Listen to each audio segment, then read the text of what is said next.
very much for coming today, even though the weather is not the usual weather. Actually, it's not even weather, it's smog, no? Smog or smoke from Taal. But thank you for coming here to the Senate. Before we continue, let me direct the committee secretary to acknowledge our resource persons. Thank you, Mr. Chair, and good afternoon. For the budget briefing of the NPC, PNOC, and PSAM, we would like to acknowledge our resource persons. From the National Power Corporation, or NPC, we have Mr. Fernando Martin Rojas, the President and CEO, together with Attorney Melchor Ridulme, Engineer Rene Baruela, Attorney Rohel Teves, Ms. Maria Annabel Versosa, and Ms. Lorlina Bomediano. From the Philippine National Oil Company, or PNOC, we have the President and CEO, Mr. Oliver Botalid, together with Ms. Jennifer Racho, Ms. Maria Rowena Raimundo, Ms. Alma Taganas, and Ms. Elmira Alberto Guzon. From the PNOC Exploration Corporation, or PNOC-EC, we have the President and CEO, Mr. Franz Alvarez, together with Mr. Candido Magsombol, Mr. Ivan John Lee, Mr. Valerio Joseph Foronda, Ms. Monina Forbes, and Mr. Alexis Man de la Torre. From the PNOC Renewables Corporation, or PNOC-RC, we have the President and CEO, Mr. John Arenas, together with Attorney Josephine Cassandra Cui, Attorney Arolf Empino Suyo, Mr. Arnel Corona, Ms. Maria Cristina Reyes, and Ms. Kyle Taduran. From the Power Sector Assets and Liabilities Management Corporation, or PISAM, we have the President and CEO, Mr. Dennis Edward de la Serna, together with Mr. Manuel Marcos Villalon, Ms. Emelina Blanco, Mr. Giancarlo Abella, and Ms. Ella Tifoliado. Mr. Chair, we have also requested representatives from the Department of Energy, Office of the Secretary, ERC, National Electrification Administration, National Transmission Corporation, BBM, and COA. Thank you. Thank you, ComSec. Again, thank you very much for coming in today. Normally Fridays we don't have work here in the Senate. As Chikoy knows, we practice a 4-day work week, and normally our work here ends on a Thursday so that people will have the opportunity to go back to their provinces. However, due to the urgency of the matter and we want to get the budget approved on time, we decided to hold a budget hearing this Friday. So we have 3 agencies for today, and with the permission of the other agencies, we'll start off with PSAM. And I actually sent word to the committee secretary to advise everyone to just concentrate on the budget for 2024, the budget utilization, accomplishments, and if there are any issues or anything that you want to amend in the budget, for example, new projects or any requests that you have, we can cover that as well, no? So that we will cut a lot of time and we'll have more time to the Q&A. We'll just cover those 4 basic information. So we'll start off with PSAM, Mr. De La Serna, and then after that we'll go to NPC and then PNOC, right? Okay. Thank you, Mr. Chair. If you allow me, can we please skip to slide 11 or start at slide 11 of the PSAM slides?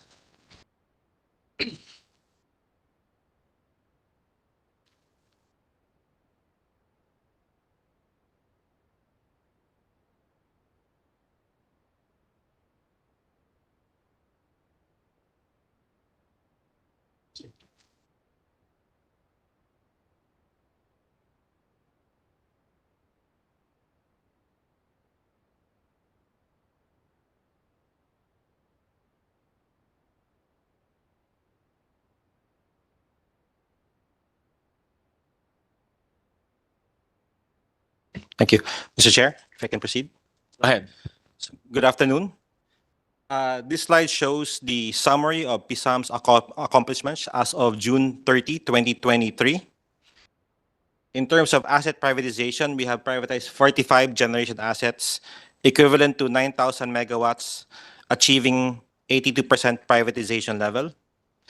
We have privatized the government transmission business via 25-year concession, and we have privatized 1,761 real estate assets equivalent to 1,060 hectares disposed. In terms of liability and financial management, we have reduced the financial obligations of PSAM Napacor from 1.2 trillion pesos to about 315.3 billion pesos, or a 75% reduction. We have collected 740 billion pesos worth of privatization proceeds.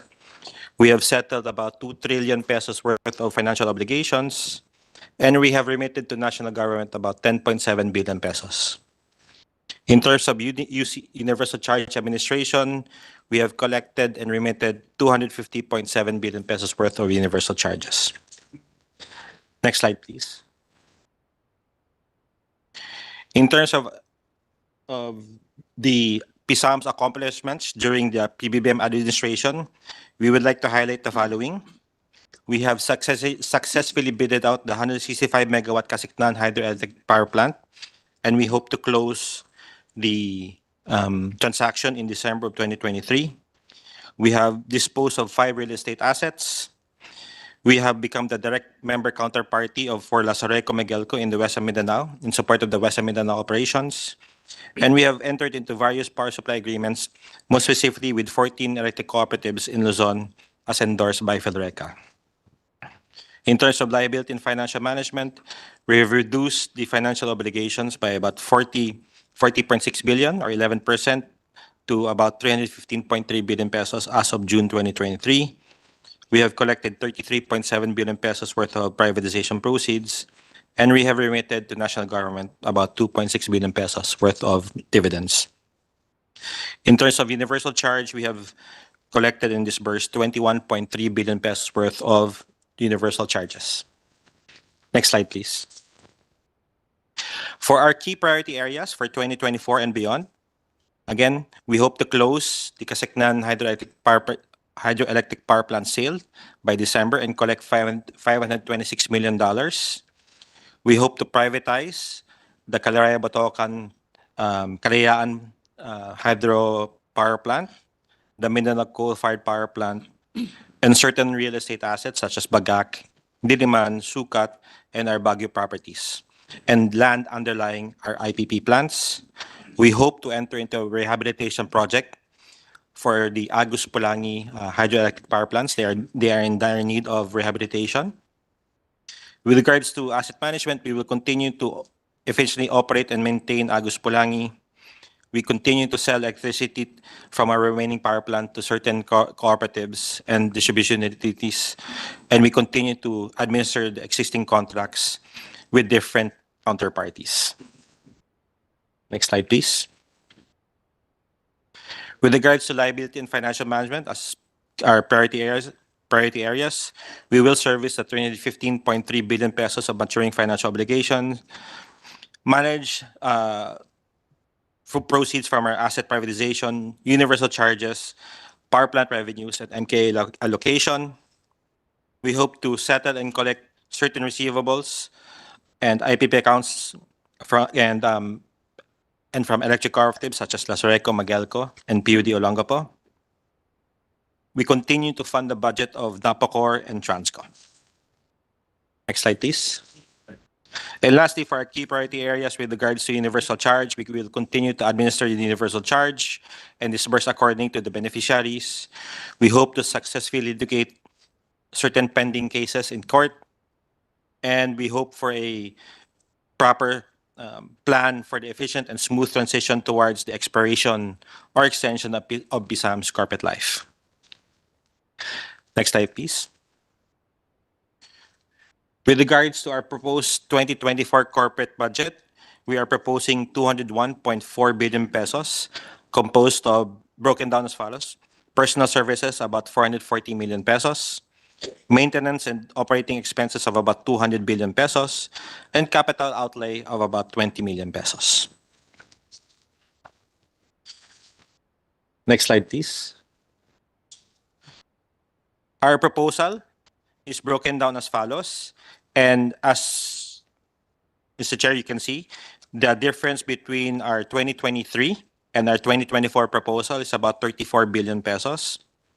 Majority of which is coming from the, as you can see, coming from increases in the PISAM budget, in the Transco budget, and the NPC MOA budget. Next slide, please.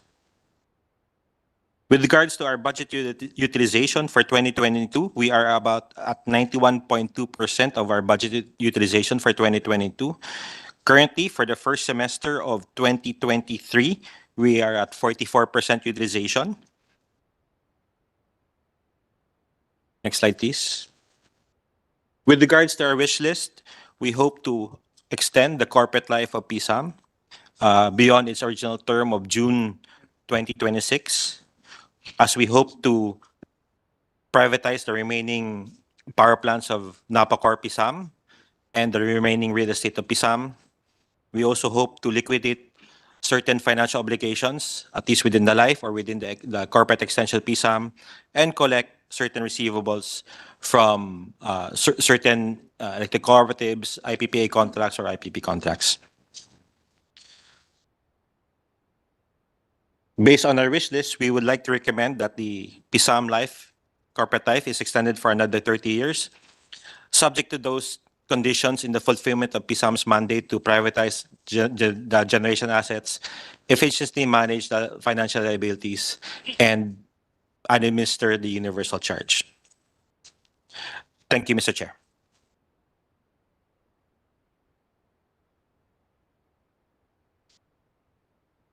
Thank you, Mr. De La Serna.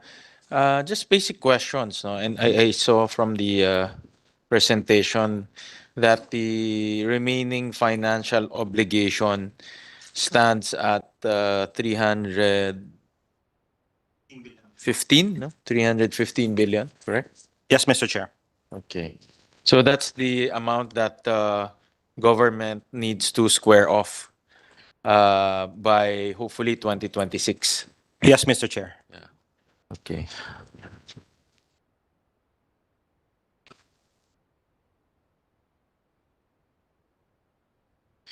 Okay. All right. And then what are the remaining assets? I can see that we still have some generation assets left. So what are the remaining assets do we have? And is there a timetable on disposing those assets? Yes, Mr. Chair. Thank you. For Kasiknan, which we successfully bid out in May of this year, we hope to close and receive the privatization proceeds by December of 2023. For CBK, the Calaraya Batocan Calayan Pump Storage Hydropower Plant, we hope to start the invitation to bid or release the invitation to bid by December of this year, and for the public bidding in 2024. For PBK is this year, December of this year? the invitation to bid, Mr. Okay, Chair. Okay. And hopefully we will have a bidding 6 months after, targeted to be around June to July of 2024 for the bidding. Okay. And therefore a closing and hopefully a successful closing also 6 months thereafter in December 2024, Mr. Chair. All right. And then you have Agus-Pulangi, For which is Agus-Pulangi, a big asset. yes, Mr. Chair. As I stated earlier, Mr. Chair, there's a dire need for the rehabilitation of those power plants.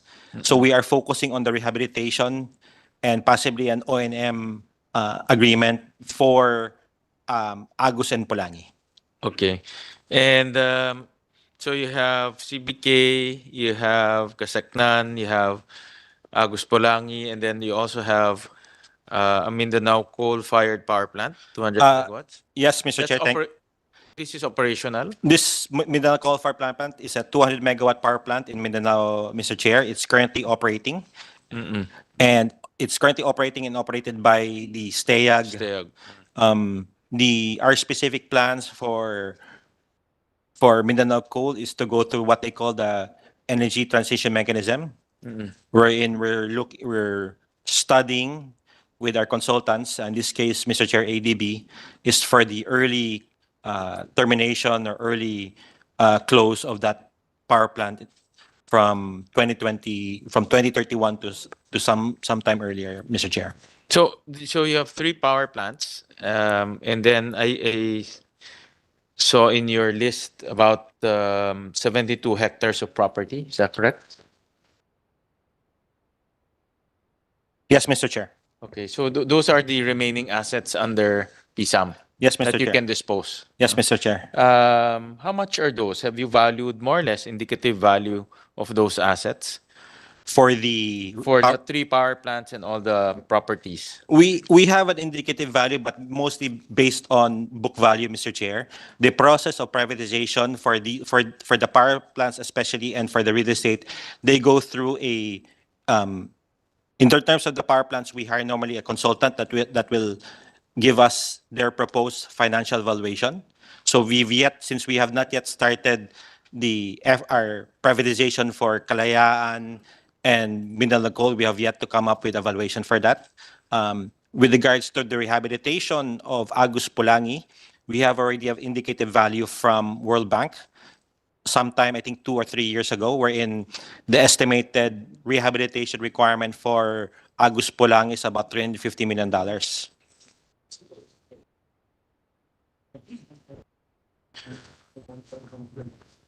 For the real estate asset, Mr. Chair, I don't specifically remember, but we already have appraisals for our Sukat property, for our Baguio property. We've yet to conduct and our Diliman property. I just don't have it memorized especially for Diliman. We also have, if we do privatize or dispose of the Bagak property, then all those four big major properties, Mr. Chair, will have to go through an independent appraisal. I just want to get a sense of how much are the remaining assets. If the target figure is about 315 billion to square off all the liabilities, and then you have assets that you can still sell. Just ballpark figure. No? I'm not going to hold you on this, just to give me an idea. And I understand you also have receivables worth the current receivables worth Yes, sir. 170 ba, more or less.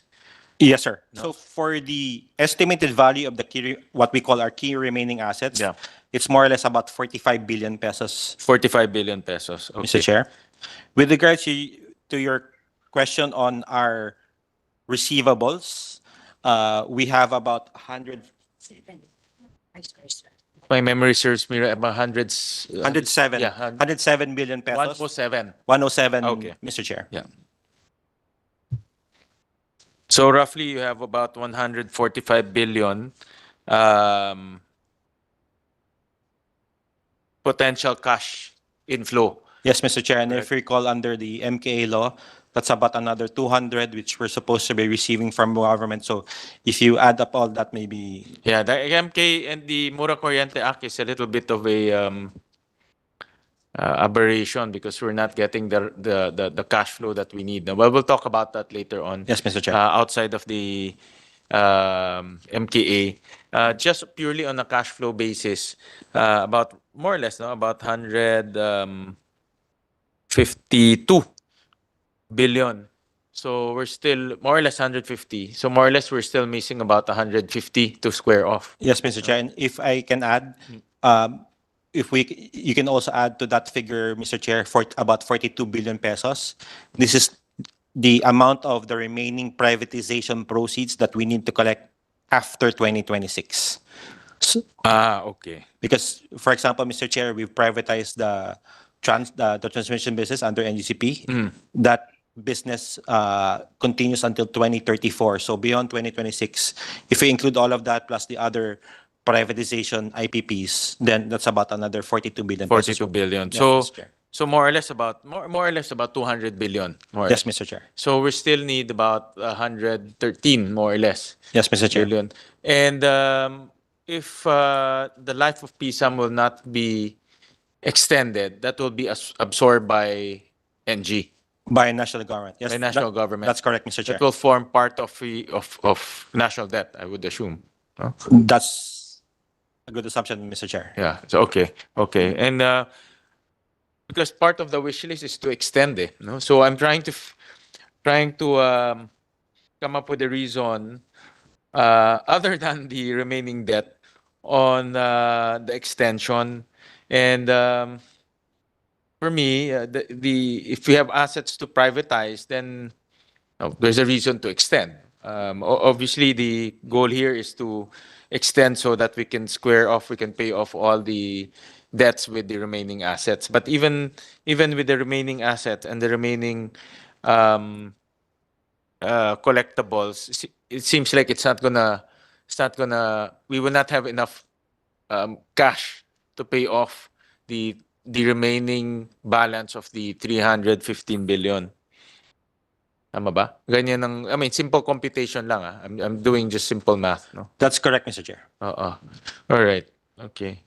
But we believe, Mr. Chair, that with regards to the corporate tax extension to PSAM, PSAM is in the best position to continue the sale, to manage all those liabilities, and to collect all these receivables, because the counterparty to those contracts, whether it's the collectibles or IPP contracts that will expire beyond the life of PSAM, is PSAM.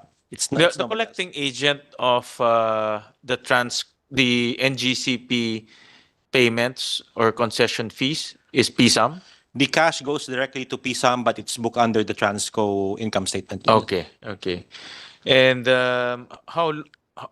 when is the expiry of the concession agreement? 2034, Mr. Chair. 2034. Okay. Then we have an IPPA agreement of San Roque. It expires in 2028, Mr. Chair. Stayag expires in 2031. Okay. So in other words, you still have some contracts, Mr. Chair. outstanding contracts beyond 2026. Yes, Mr. Chair. And of course, for our privatization on our real estate assets, we have certain instructions also for those real estate assets to be done via joint venture. So again, we believe that PSAM is the best entity to enter into a joint venture for those real estate assets also, Mr. Chair. All right. I'll jump to another topic, Mr. De La Serna. The issue of murang kuryente. We're not getting, when we were discussing this bill, there's a certain cash flow that national government needs to pump in order to totally eliminate stranded costs and stranded debts. No, but I understand we're only getting 8 billion every year since the law was enacted. Since 2021, Mr. Chair, we've only received 8 billion per year. 8 billion, and the offshoot of that is PSAM will instead go to the market, no, and borrow, right? Yes, Mr. Chair. That's correct. So how much are we incurring in terms of borrowing cost? Because the concept there is we use malampaya, and malampaya is we don't need to pay interest on malampaya, and that fund will be used to pay the annual dues for stranded costs and stranded debts. But since and this will eliminate financing cost. But since we're not doing that because it's only 8 billion, no? I think the amounts are much bigger than that. You still need to go to the market and borrow. You still have to pay off. You still have to pay interest cost and financing cost. And how much are those? No, how much are those since the start of the Murang Kuryente Act? And if the 8 billion remains, how much are we going to incur? In terms of interest charges or financing charges alone, Mr. Chair, the interest charges from what I recall is about 27 billion pesos, which is even greater than the amount that we received in terms of the This is the from the start of the Murang Kuryente Act until now. Yes, sir. 27 27 billion pesos of worth of financing costs is what we've in addition. Yes.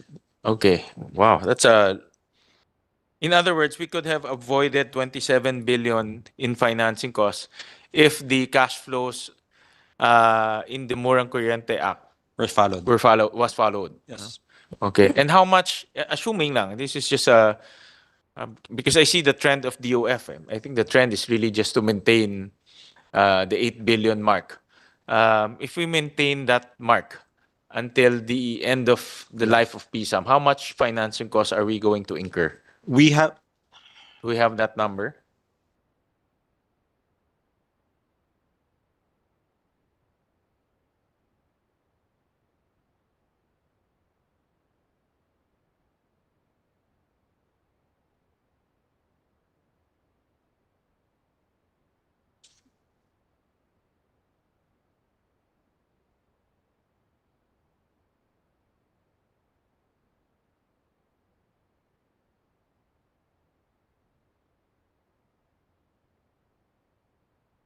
Mr. Chair, if you allow me, Yeah. give me some time to. Yeah, if you don't have that number, just submit to us. I just want to get an idea.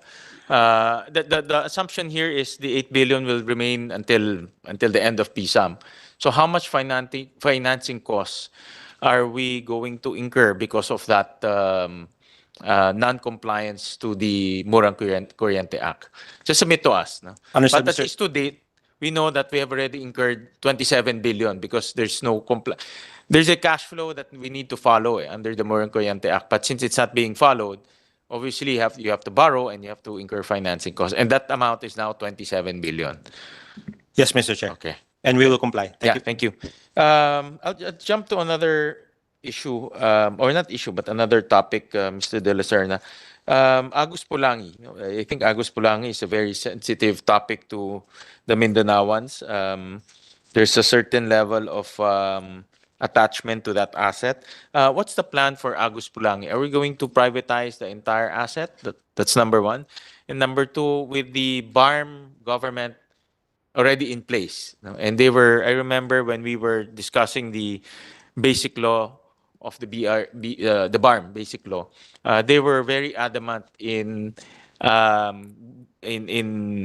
having authority over certain portions of Agus-Pulangi in particular. How do we deal with that? No? And what method or what arrangement are you thinking of in terms of privatizing Agus-Pulangi? If ever we will privatize the entire asset or just, I don't know, maybe a concession. What's the plan? Thank you, Mr. Chair. The plan is not to privatize. We don't call it a privatization. As I said earlier, there is a dire need for the rehabilitation of the Agus-Pulangi power plant. So it's a rehabilitation via concession. It will require the winning bidder or winning concessionaire to rehabilitate the power plant. And we've yet to determine, again, with our consultants, how long will that concession agreement be to allow for the recoupment of at least the rehabilitation cost on the bidder. So the mode is it's like a BOT, but rehabilitate. Not necessarily, because under the EPIRA law, BOT, any form of BOT is also prohibited, but we feel that a concession is allowed under EPIRA, similar to what was done for the transmission business or for the water business. So we may try to not exactly follow it, but it will be along the model of a concession, and it's a rehabilitation more than a because But who will operate the asset? They will be the one operating Agus? we believe that the best operator for that assets will be the private sector. So they will be operating, maintaining, and rehabilitating those power plants, Mr. Chair. Okay, and then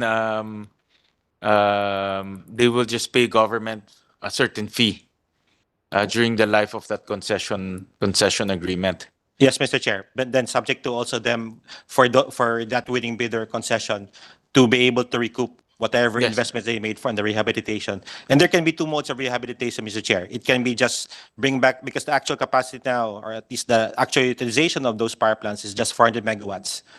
If you can imagine, Mr. Chair, the installed capacity of those power plants is 1,000 megawatts. So we, subject to water constraints, there's already a drastic reduction in the utilization of those power plants. So there's one mode is bring it back to 1,000, or subject to hydrology, or even uprate the capacity to even beyond 1,000 megawatts, Mr. Chair. I understand the arrangement now. No, it's a concession agreement, and we get a certain fee, for that operation, and obviously they're allowed to recuperate that investment at a certain throughout the life of that concession agreement. Have you talked to the BARM government, and what's the arrangement? Have you found any way of putting this together with the BARM government? I've been attending the TWG meetings with BARM. I've mentioned to them briefly our plans on the need for rehabilitation. But as to the exact details of what that plan is, since I have yet to finalize the overall structure with our consultant ADB. I haven't yet also discussed the details with BARM. But more or less informing at least BARM, the two ministers there, Minister Ali and Minister Guerra, that our plan is to rehabilitate, and they more or less agree with that on the need for the rehabilitation, Mr. I Chair. can't remember which portion of Agus is under the BARM area. Agus 1 and 2, Mr. Chair. 1 and 2, no? 1 and 2, yeah. I remember they were very adamant in having authority over certain portions of the hydropower plant. And I strongly suggest you work with them very closely so that we'll have a very successful concession awarding or privatization of this asset. No, it's a very good asset. It's huge. It can power the entire Mindanao if it's up to capacity. But obviously, we need to rehabilitate it. I agree that we need to rehabilitate it. We're not only the power plant, but the entire river system also. No? Yeah, because the entire river, it's silted already. It's not in accordance with its carrying capacity. No, sayang. That's very correct, Mr. Chair. Even the water is heavily silted, Mr. Chair. So we believe even coming from the DOE Secretary himself, there's a need for a proper dam system and a proper siltation of those facilities, Mr. Chair. And PSAM will be undertaking all of this, the entire rehabilitation of Agus-Pulangi to include the watershed, to include, is it part of the entire package or just the plant? Well, the plant and the need for maybe a proper dam management and siltation of the water, but for the watershed, that is under the control and operation of NPC, which we fund via our maintenance agreement with NAPOCOR, Mr. Chair. And obviously, the maintenance agreement will now cease if ever you go into this concession agreement. Well, specifically for the watershed, it will have to continue, but for the operation and maintenance of Agus-Pulangi, it will have to cease. Okay, all right. And what's the timetable of this setup, this concession agreement setup?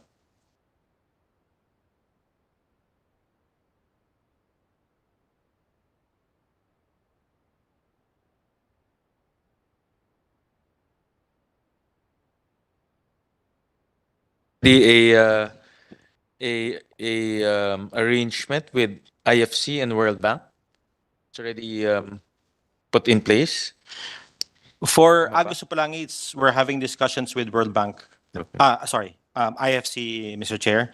For Agus-Pulangi, the concession plan there it's to start hopefully the bidding process in 2024 so that we can have an implementation of the rehabilitation by 2026, Mr. Chair.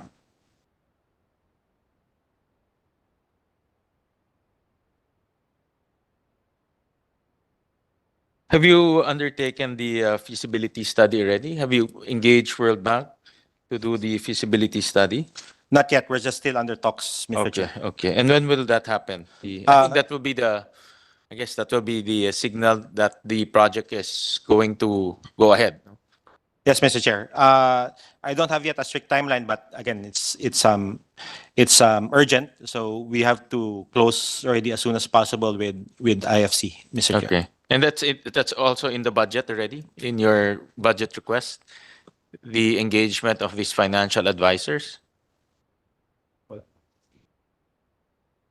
For 2024, yes, Mr. Chair. For World Bank financial advisors? Yes, Mr. Chair. Okay. All right. Well, just submit to us a timetable of when will Agus-Pulangi, the entire timetable from getting the financial advisors to putting the paperwork in place all the way to this is going to be bidding, no? This will be a bidding process, correct? The mode that we'll be employing is a bidding process, Mr. Chair. Okay, all the way to the bidding process and to awarding. Just submit to us a timetable. And also, if there are any other additional costs, just let us know. Yes, Mr. Chair. Yes. Okay. All right.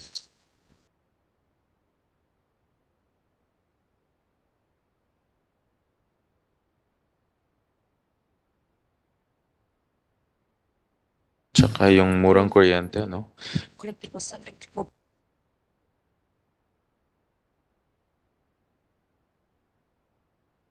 Yeah, I was also looking at my notes. There is a 45 billion collectible from uh, electric co-ops and other entities, but electric co-ops takes up about 52%. Is there any conversation with the electric co-ops? Because electric co-ops already 18 billion out of the 45, so it's quite substantial. However, I saw the names of the electric co-ops. Some of them are really problematic. No, I admit that.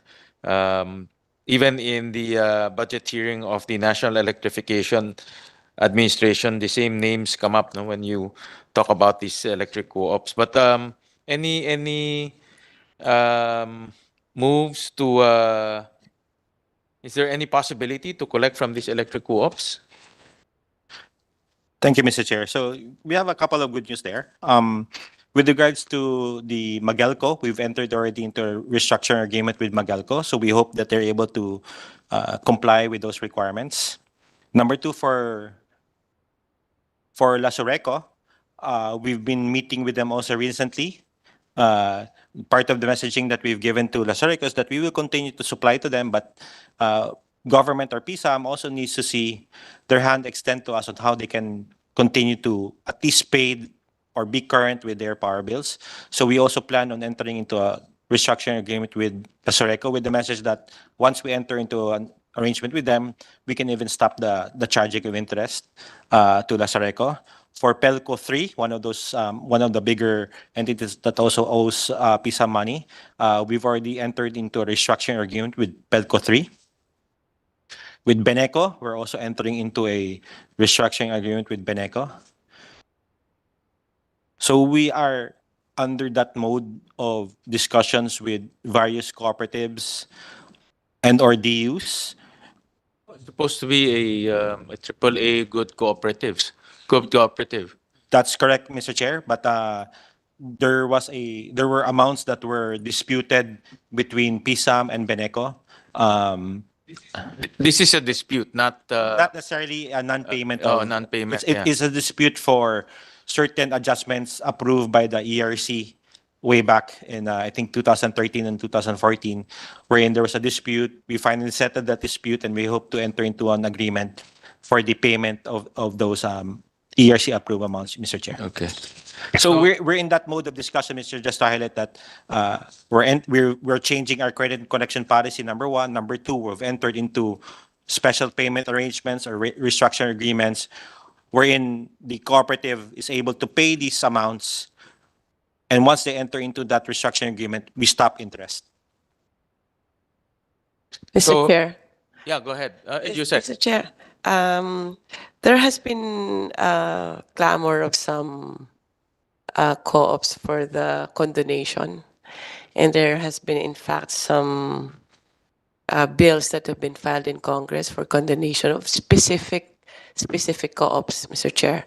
What we have, what I think is that the direction, I think PSALM is also in agreement with this, that it should be a general policy, not a specific co-op. For example, there should be parameters. If allow condonation, they should have a certain collection rate or the performance of the co-op. But that is still very on the preliminary stage in Congress, and we have had hearings about that, Mr. Chair, because some of the debts are either dating leadership pa daw, or some are not really willing to pay for it, Mr. Chair. But there should be some way to restructure it so that at least pare-pareho lahat treatment, Mr. Chair. I agree. And normally the utang or the debts are scattered all over the place. They have liabilities with NEA. They have liabilities with the banks. In fact, NEA probably has the most liabilities. No, the same co-ops actually, the same co-ops. So once you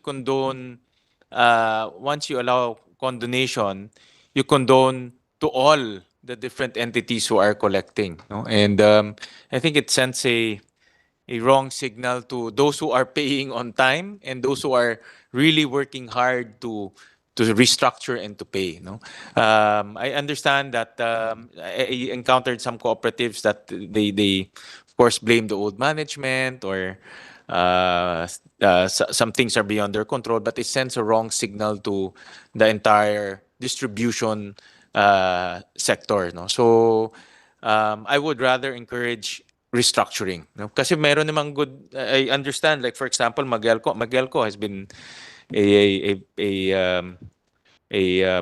ailing co-op for a long time. No? So, but hearing that they are restructuring, that means they're really working hard to rehabilitate their electric co-ops. And that's a good sign. That's the attitude that you want, no? To fix management and will help you. Yeah. Yeah. I'd also like to highlight, Mr. Chair, Pelco 3. It's one of those co-ops that from the longest time was in bad shape. They now have entered also into a restructuring agreement with PSAM, and they're current with their obligations, Mr. Chair. All right. Thank you. Thank you. Meron ba tayo? Wala, no? Yeah, I was looking for the list of co-ops who are part of this 18 billion liability. Just submit to us na lang, Mr. De La Serna, those cooperatives who are who owes PSAM amounts and just a status of the liabilities as well. Okay. What else? Yes, Mr. Chair, we'll comply. Thank you, thank you. Ano pa ba? Kompleto na ako.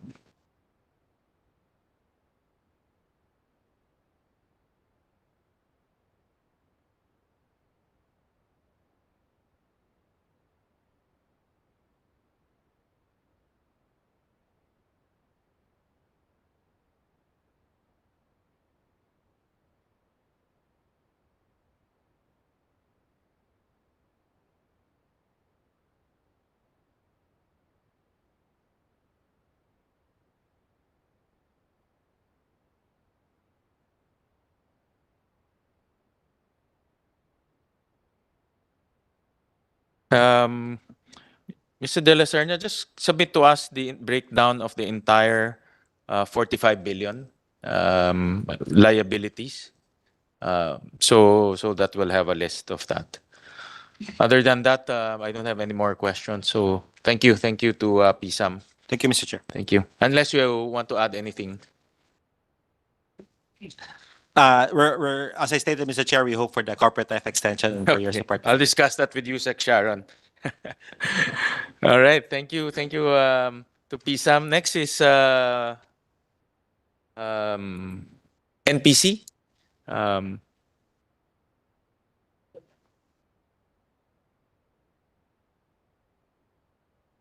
Good afternoon, Mr. Chair.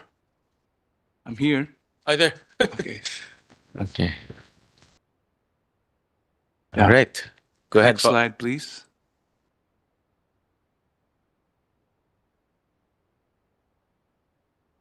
Okay, just a visual appreciation of what we do in NPC. This is the missionary electrification at a glance as of June 2023.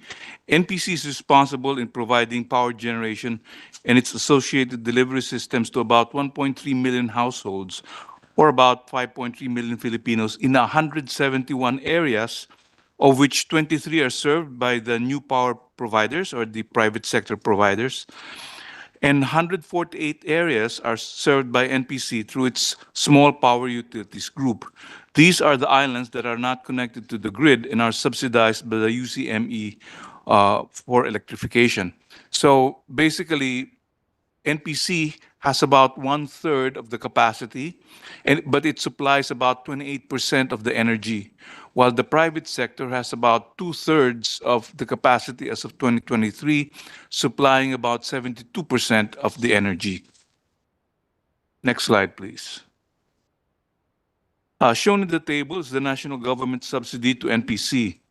As of December 31, 2022, about 9.2 billion was received by NPC, where 8.3 billion, or about 90%, was obligated, and 6.7 billion, or about 80%, was disbursed.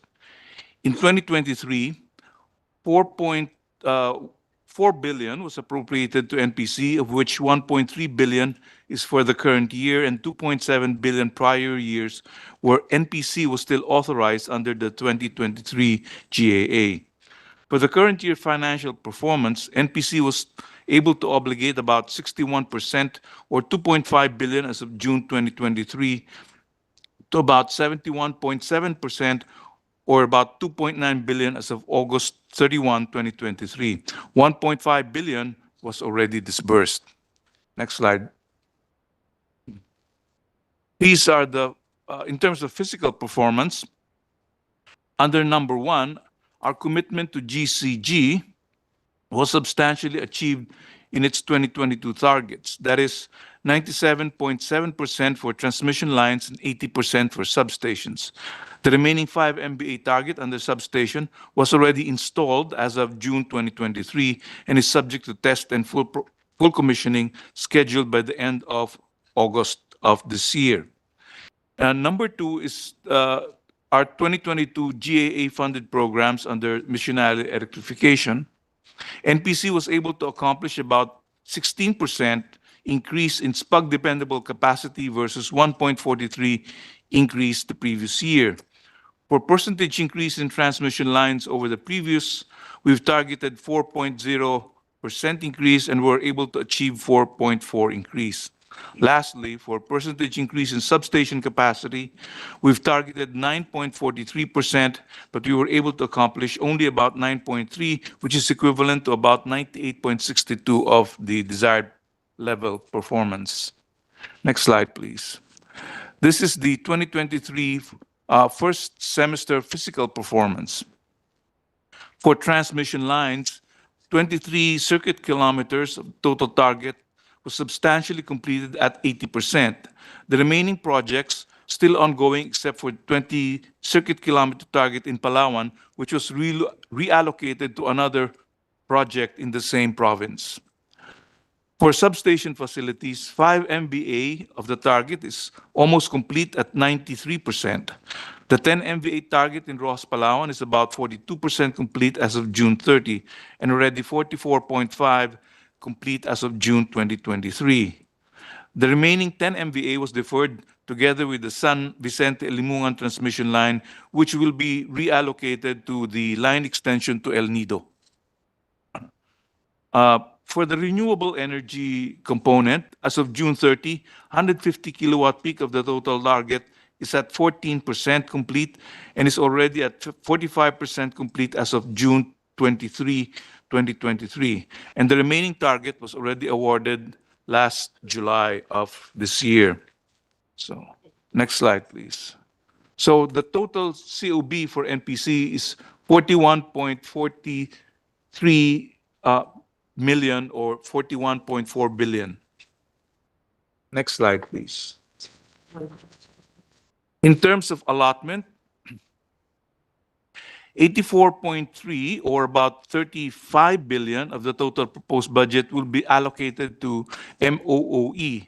This is the biggest chunk in our COB, composed largely of about almost 12 billion for fuel for our SPUG plants and barges and about almost 19 billion subsidy payments to NPPs and QTPs. 3.6 billion will go to capital outlay, which are the requirements of our own SPUG plants, and about 6.65 of the COB, or less than 3%, will be for personal services of NPC's regular personnel. Next slide, please.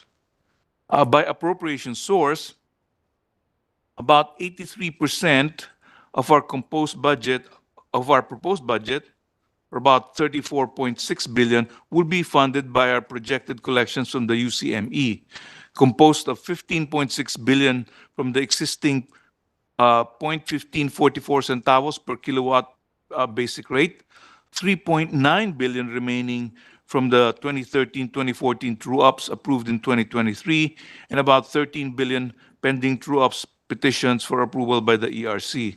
NPC would like to extend its gratitude to the Energy Regulatory Commission for approving an additional basic rate of 2.6 centavos per kilowatt hour just this week, in fact, increasing our basic UCME rate to about 18 centavos per kilowatt hour. With this approval, the anticipated funding gap of 13 billion shall be reduced to only about 10 billion for 2024. 37% will be funded from our MOA with PISAM for the Agus and Pulangi hydropower plants. 0.64% or 265 million for our watershed requirements, which will be funded through the UCEC. 5.77% or about 2.4 billion for CapEx funded through national government subsidy. 18 million will be coming from a World Bank assisted projects, and about 2.5 billion will be funded through our operations from the collection of our basic SAGR rate in the small islands. Next slide, please. This is our contribution to the national government's reduced energy cost and 8-point priority agenda of the Marcos administration. Included in our 2024 budget under Tier 1 are the following projects: 4.74 million for capacity addition, which includes 2,050 kilowatt peak renewable hybridization projects, 369 million for distribution lines consisting of about 62.43 circuit kilometers, 473 million intended for 32 circuit kilometers of transmission line, and 10 MVA substation facilities, which is committed for completion in 2024. That is all, Mr. Chair. Thank you. Thank you, President Rojas. I'll start off with the basics. No? Missionary electrification. How many houses are still not connected or not served by NPC? Totally, Mr. Chair. We've clarified this also with NEA. Over the whole country, about 10% of the households are yet to be served. So that's the target for energization within this administration. So we're working with NEA closely in addressing those problems. But how many of those are within the responsibility of NPC? How many households? First of all, let's put it in a very simple manner. What's the target? How many have been fulfilled? And what's the what's the balance from the target? The number of households served is about 1.25 million, and unserved is about less than 500,000. So served is about 72%, unserved or underserved is about 27%. Less than 500,000 homes are still unserved within Yes. the NPC responsibility. NPC and NEA. NPC, I think, NEA, I think NPC provides the power plant. power plant, but Correct. also because these So without the power plant, obviously there's no power. So yes, Mr. Chair. Also, because the limitations of the ECs, their effective rate of coverage might be extending only about 5 kilometers away from the endpoints of their line. So where NPC is, the closer to the last mile connections, it is us who will do that. how did you determine this 1.25? Is this from the ECs? The ECs will, for example, like in Palawan, like Chikoy, there's so many islands there. There's so many growth areas. El Nido is growing so fast. Yes. There's so many. Every year there's a new resort. Every year there's a new sitio.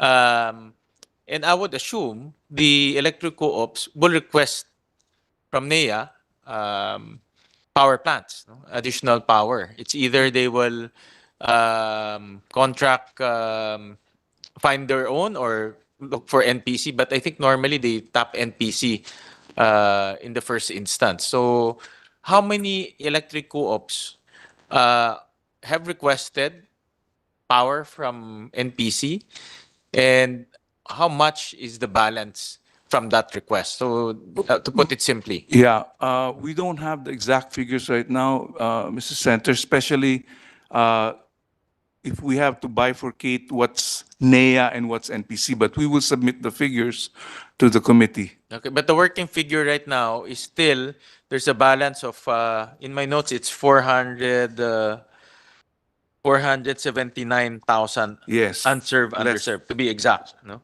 So that's the 479. that's the number of homes that Yes. are unserved and underserved.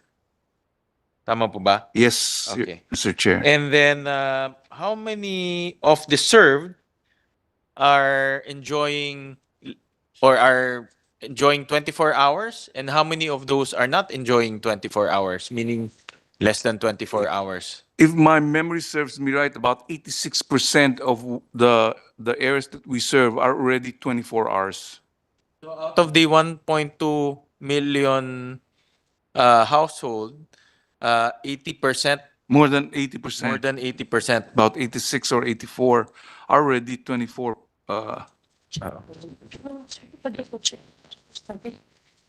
24 hours. Okay. Saan yan? Nandito ba yan? Is that in our slides? Should be in our slides. Okay. No, anyways, because in the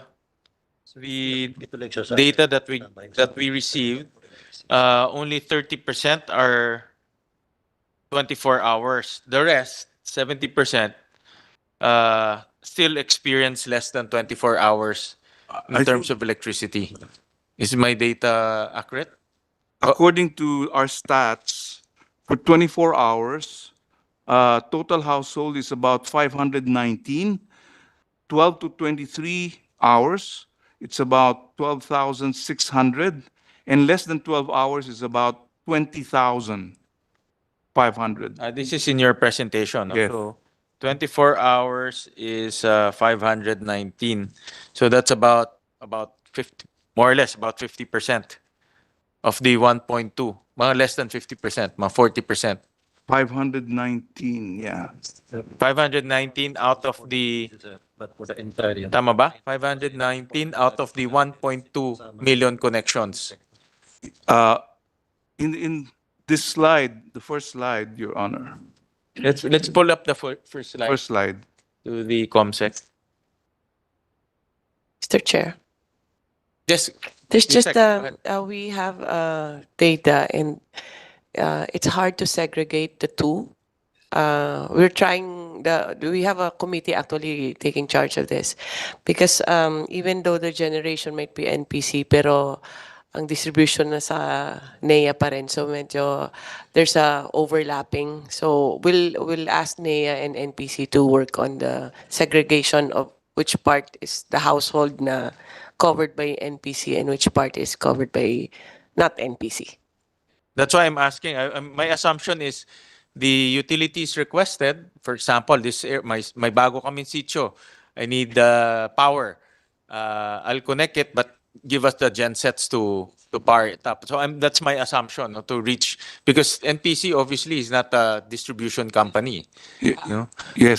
It's just a generation supply company. So Yes. I'm assuming that the information for this 24 and less than 24 comes from the utilities. Yes. I would assume. Ganun po yung ano nyo.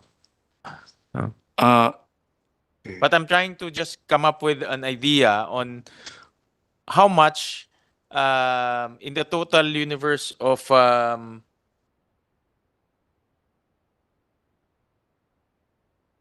so in the total universe of here pala 1.7 million, 2.5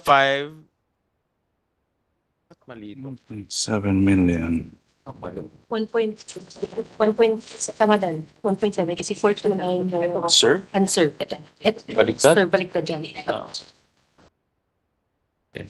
In the total universe of the household under NPC, 1.7, that's 1.7. The unserved is 479 and the serve is 1.2.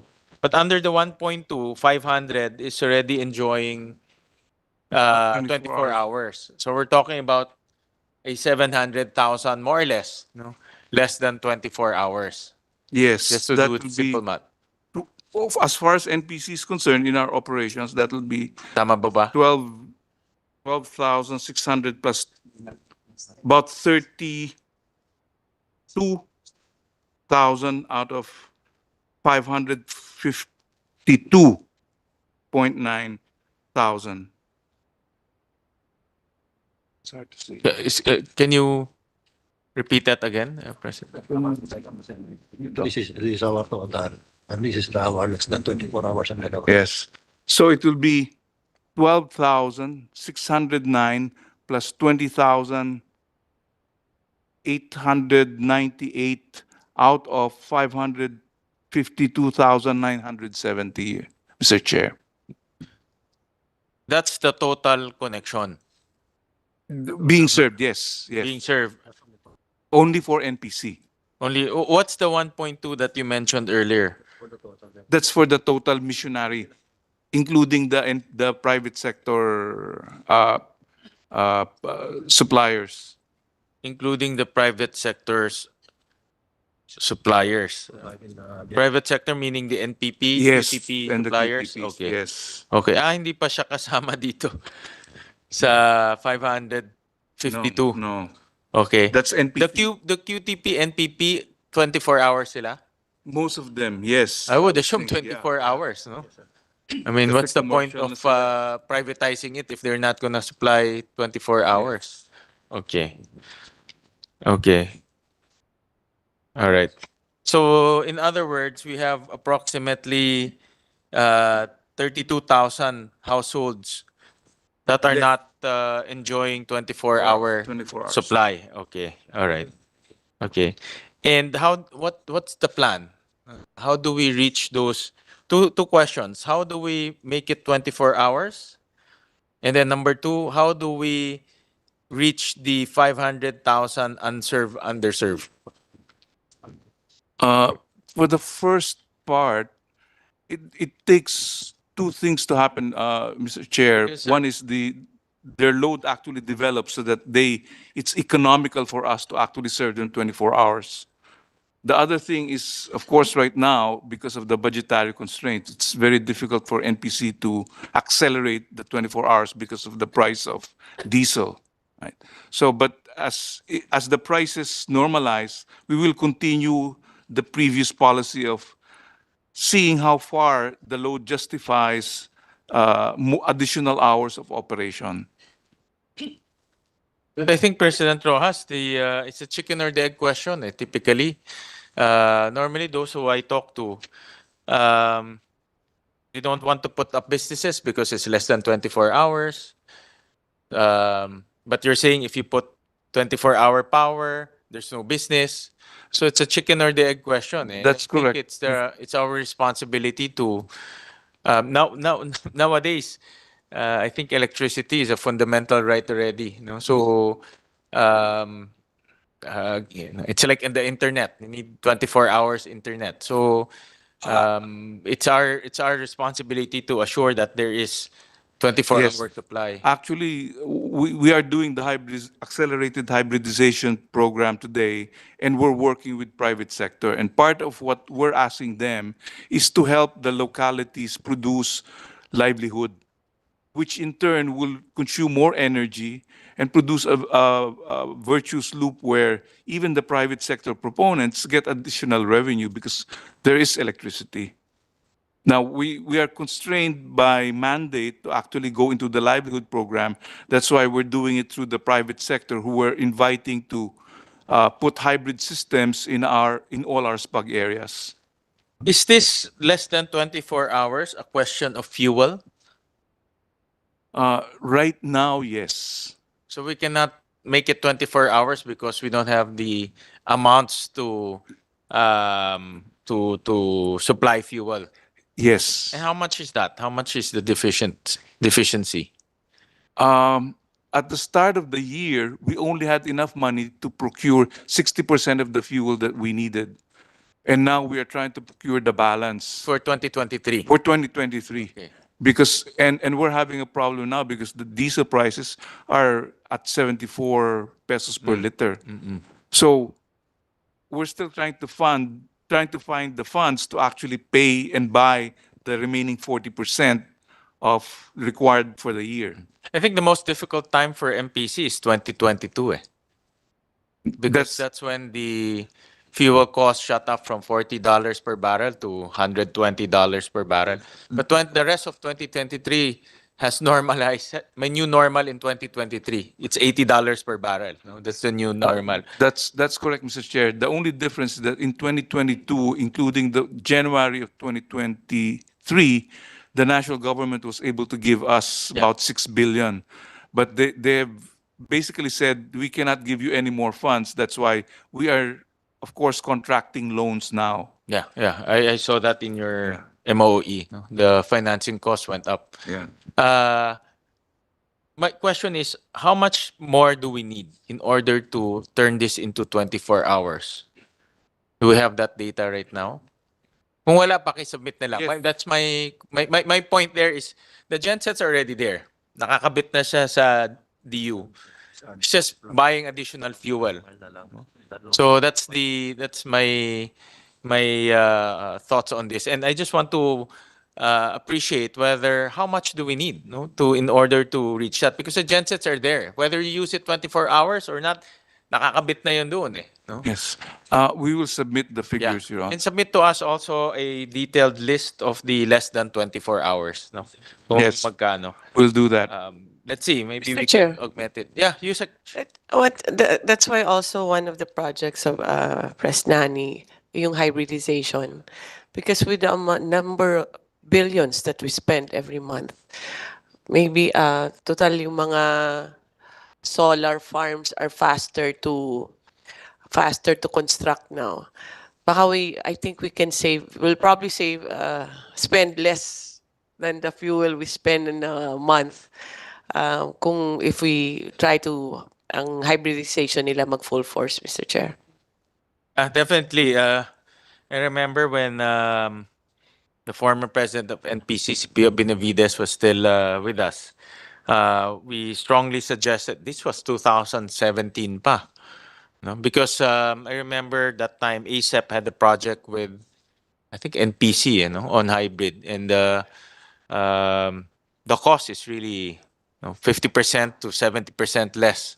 No? So especially when now the fuel prices are going up like crazy, definitely will save a lot. No? So going into that topic, how many hybridization projects are you targeting? Is there already a list?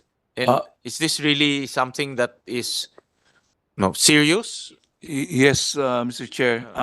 We've just concluded a market sounding exercise with the PPP Center. In October, we will bid out as a demo or a pilot for hybridization of 4 areas. That's Bicol, El Nido, Tawi-Tawi, and Batanes. And the lessons we will learn from implementing that project, these are 4 clusters. We will apply to the 19 other clusters consisting of all the other SPUG plants for the year 2024. And our target is to decarbonize at least 25% of the energy that's being produced in these areas. I understand that the current policy of NPC is you will not buy any more generators. Is that the board policy? Yes. Okay. But as in areas where the supply is really deficient, we had to lease. Okay. But that's circumventing. No? I mean, Yeah. leasing is the same as buying. It's probably more expensive. No, it's probably more expensive to lease. But what's the current policy? Just to go hybrid, or are you still going to? Maybe that's why your MOE also went up, no? I Yes. think the capital outlay went down because you're not buying, but the MOE went up because you're paying more fuel. Well, yes. Fuel definitely is our biggest expense. Hmm. I guess yes, you're correct. Yeah. So we will still see leased generators moving forward. Yes, because some of these areas don't have backup. In case something goes wrong with the existing generator, they will have no power. Okay. Okay. Just temporary. I have a list here, no? Can you saan galing from this? Can you flash? I have a list here. There's about 11. I think this list came from you. I think this is a target.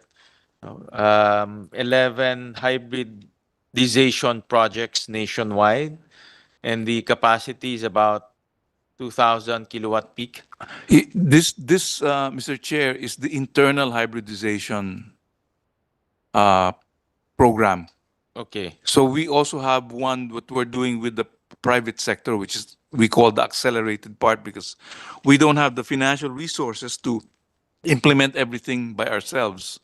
So we're inviting private sector to actually do the hybridization. But this for one, many the one I'm flashing on the screen, sa Sabtang, Batanes, Itbayat, Batanes, Internal to, di ba?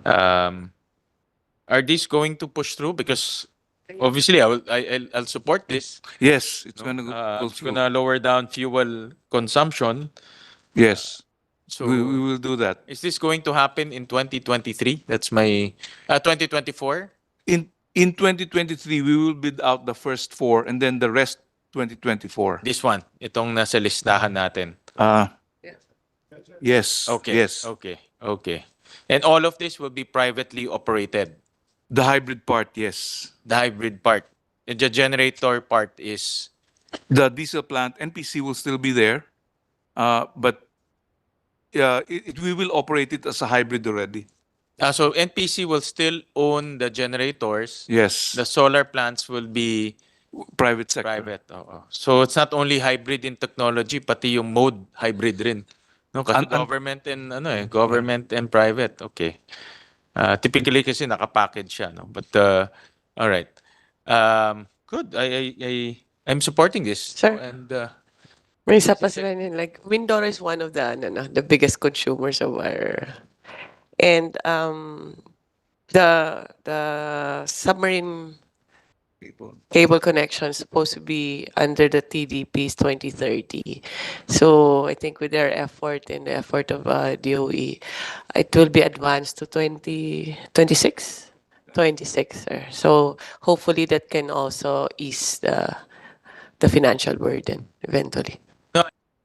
I kept talking about the undersea cable. I saw in the news that the president approved in concept the subsea cable or undersea cable to Mindoro and to Palawan. No, that's what I read. I'm not privy to the internal discussion in DOE, but that's a good project for the Maharlika Investment Fund. No? Diba? Because transmission projects are assured of cash flow. No? So I'm just thinking out loud. I'm not. I mean, something that maybe the DOE can look at, no? Because the Maharlika Investment Fund will be looking for infrastructure projects, and I remember the DOE is really pushing to expand, no, our transmission line. That's the fastest way. We do have the smart and green grid proposal that is currently under feasibility study pa, Chair, that will complement the current grid in accordance. Hindi kasi included ang mga offshore wind natin renewable in the TDP because of the the rapid applications and approvals. So merong studies pa ginagawa which will be what will be prioritized and what will be the system. But is true that in principle the Palawan and Mindoro were discussed. We just have to revisit the Palawan part, Mr. Chair, because we have to again revisit the cost benefit kasi ang layo eh. So I think Maybe- it's nearer to connect to Malaysia than to the Philippines, di ba, Chikoy? As in, sa dulo kasi Malaysia na yun eh. If I, yeah. So we have to assess muna kung maybe it's worth just putting up more renewables there or other plants rather than connecting it. So that's still under study, Mr. Chair. That's a very good point. And Palawan is such a big and spread out area, no? Yeah, that's a very good point. I just read it in the news. So, all right. My next question. I'm done with the missionary electrification. On the topic of UCME, how much are we collecting now for UCME? With the recent level of approvals, we plan To 1.4 billion per month. an average of about 1.4 billion a month, Mr. Chair. So a year is how much is that? This times about 12. 20. Because a few years ago, I remember it's only About 10, 21 billion. 21 billion. Yeah. Okay. Okay. And I remember there was talks of rationalizing the UCME because the UCME is taken from us, no? The mainland or the Main grid. on-grid consumers, and then given to the off-grid consumers. And I don't have anything against that. It's just all of those subsidies going to fuel cost, no? So hybridization is one way of reducing the UCME. But are there any other moves to reduce the subsidies or the UCME subsidies that we are giving? Yes, Mr. Chair. Let me just explain. In theory, the rates that the missionary consumers pay is about this level, and we call it the SAGR. The true cost of generation is about the SAGR on the average is about 7 pesos per kilowatt hour all over the Philippines. The TCGR, the true cost of generation, because more than almost 95% is probably diesel or bunker C, is around 23 or 24. So the difference is what is being collected from the main grid consumers to subsidize the missionary areas. So, but ERC is going to look at being able to move the SAGR closer to the TCGR, while the influx of RE is going to pull the average TCGR down. And at some point in the future, when they meet, theoretically, the UCME would have disappeared. The main challenge, Mr. Chair, is that what I said earlier on is that NPC only controls about 1/3 of the capacity. 2/3 is the private sector. So until we address the 2/3 that's now being provided by the private sector, then the UCME solution or transition will still be there, the challenge. So right now NPC, we're doing some simulations to find out how we can involve the NPPs in the hybridization program. And we have several ideas which we're trying to develop and we'll propose to the DOE. I think you made a good point. The President Rojas, the SAGR is the amount that our consumers pay, correct? So if you bring it up, obviously the amount will also go up, no? And in the mainland or in on grid, the amounts I think is on the average is about 650 more or less, no? So in other words, if you bring up the 7 pesos, even though it's because of the diesel, there'll be some form of imbalance between on-grid and off-grid. So I think that is what ERC is managing, no? Engineer Galang. Hindi masyadong malayo sa on-grids, no? The key here is to lower down the true cost. The true cost kasi is very expensive. Imagine 23 pesos per kilowatt hour. That's the killer, literally the killer, no? And as long as we import diesel and fuel, the true cost will remain at that level. And my add, Mr. Chair, the hybridization, as I said earlier on, is envisioned to decarbonize about 25% of the production. NPC is now studying how we can use biodiesels to address the 75%. What's the result of that study? That's a good idea. We are in discussions with some the Malaysians, for instance, and the Indonesians, because they have started using biodiesel extensively in their countries, and we're trying to see whether we can replicate that experience here. NPC, and we've already had talks with the University of the Philippines. We're going to build a renewables energy lab where we will work with engineering students of UP and the faculty to develop technologies that we will apply in our SPUG areas. And biodiesel, solar, and wind will be one of those technologies. You also mentioned earlier that the NPPs and also the QTPs will be enjoined to use hybrid. Yes, we're looking at ways to help them finance the acquisition of RE But because there's no prohibition of mandating them to go hybrid. I mean, NPC, theoretically, they're your contractors. So if you mandate them to go hybrid, they can go hybrid. Mr. Chair, the NPPs, their contract is with the ECs. So they don't have a contractual relationship with us. However, the DOE's portfolio standard, renewable energy portfolio standards, also puts pressure on them to comply. But can you, but you're the ones who bid out that location, diba? For the NPPs and QTPs? Tama ba? A difference, Your Honor, because the NPPs, they are the winners of the CSP of the ECs. Okay, okay, all right, okay. So it will be the ECs who will mandate them under the TOR. No? Okay, all right. Mr. Chair, Yes. you mentioned earlier about how to reform the UCME. Currently we have the IPIRA hopefully soon, Mr. Chair. One of the proposal there is to put the graduate some of the ECs or distribution utilities. Kasi meron namang hindi na nagkwa-qualify actually for subsidies.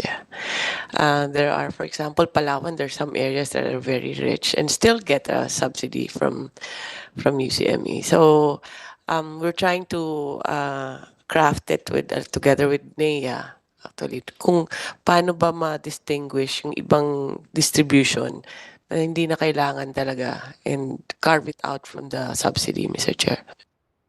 Agree. In fact, areas like Puerto Princesa or Calapan, these are really urbanized areas.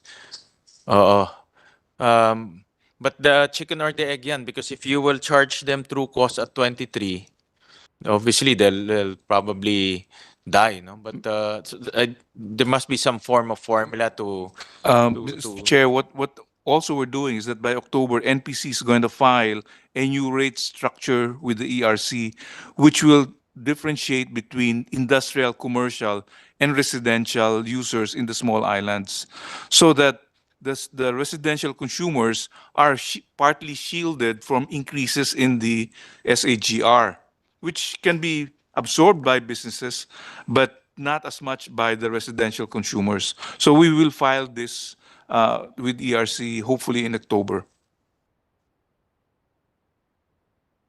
Yeah, I think since Yusek Sharon's here, on the topic of UCME, it's really tricky, I admit. No? We've been consulting other people also on how to minimize or to reduce the UCME subsidy, but it's really tricky. It has to be a combination of technology, maybe policy. For example, if you are an SM in Calapan City, maybe you pay a little bit higher or you pay different because you cannot be subsidized by on-grid people. So it has to be a combination of policy and technology. On a different note, I want to ask, we enacted the microgrid law, no? And part of it is a declaration of unserved and underserved areas, no? And I understand that there's no declaration yet from the DOE. I think it starts with the EC, no? EC will give, and then DOE will declare, and if no one participates, NPC will come in. No, that's the system. No, that's the process. Have we declared any unserved and underserved areas?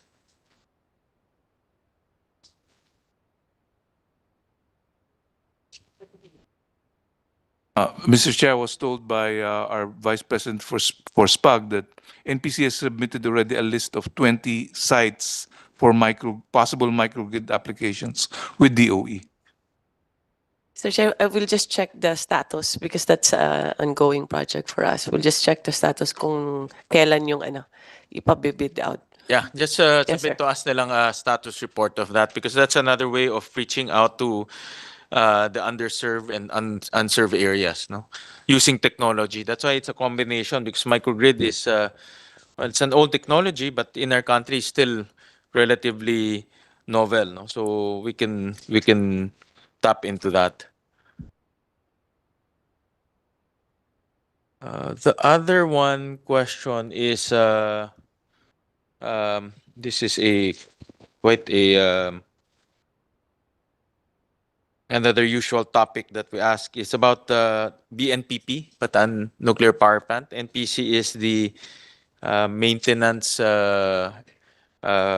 provider of BNPP, and I just saw. Can you flash this? In the budget that in 2022 and 2023, there was an increase in terms of funding. Is there any reason why, on the average, kasi it's about 30 million, 35, but in 2022, it went up to 68 and 49. I'll just flash it on the slide so that everyone will see. No? Is there a particular reason why the maintenance cost for BNPP went up? Meron diyang resort eh. Baka lumaki na yung resort. May BNPP resort yan. I was informed by the Vice President of Engineering that there was a rehab done for the structures, the lighting, the what do you call this, the walls. It's just a maintenance upkeep of the Okay. facilities. Is there any any special reason why? Because it's being maintained throughout the past years, no? But the amounts are not so big. Is there any particular reason why it went up? No special reason, Mr. Chair. It's just it's a big structure, and we have to upkeep regularly. I don't think it's done yearly, but nagkataon lang siguro that those years we had to spend a little bit more money.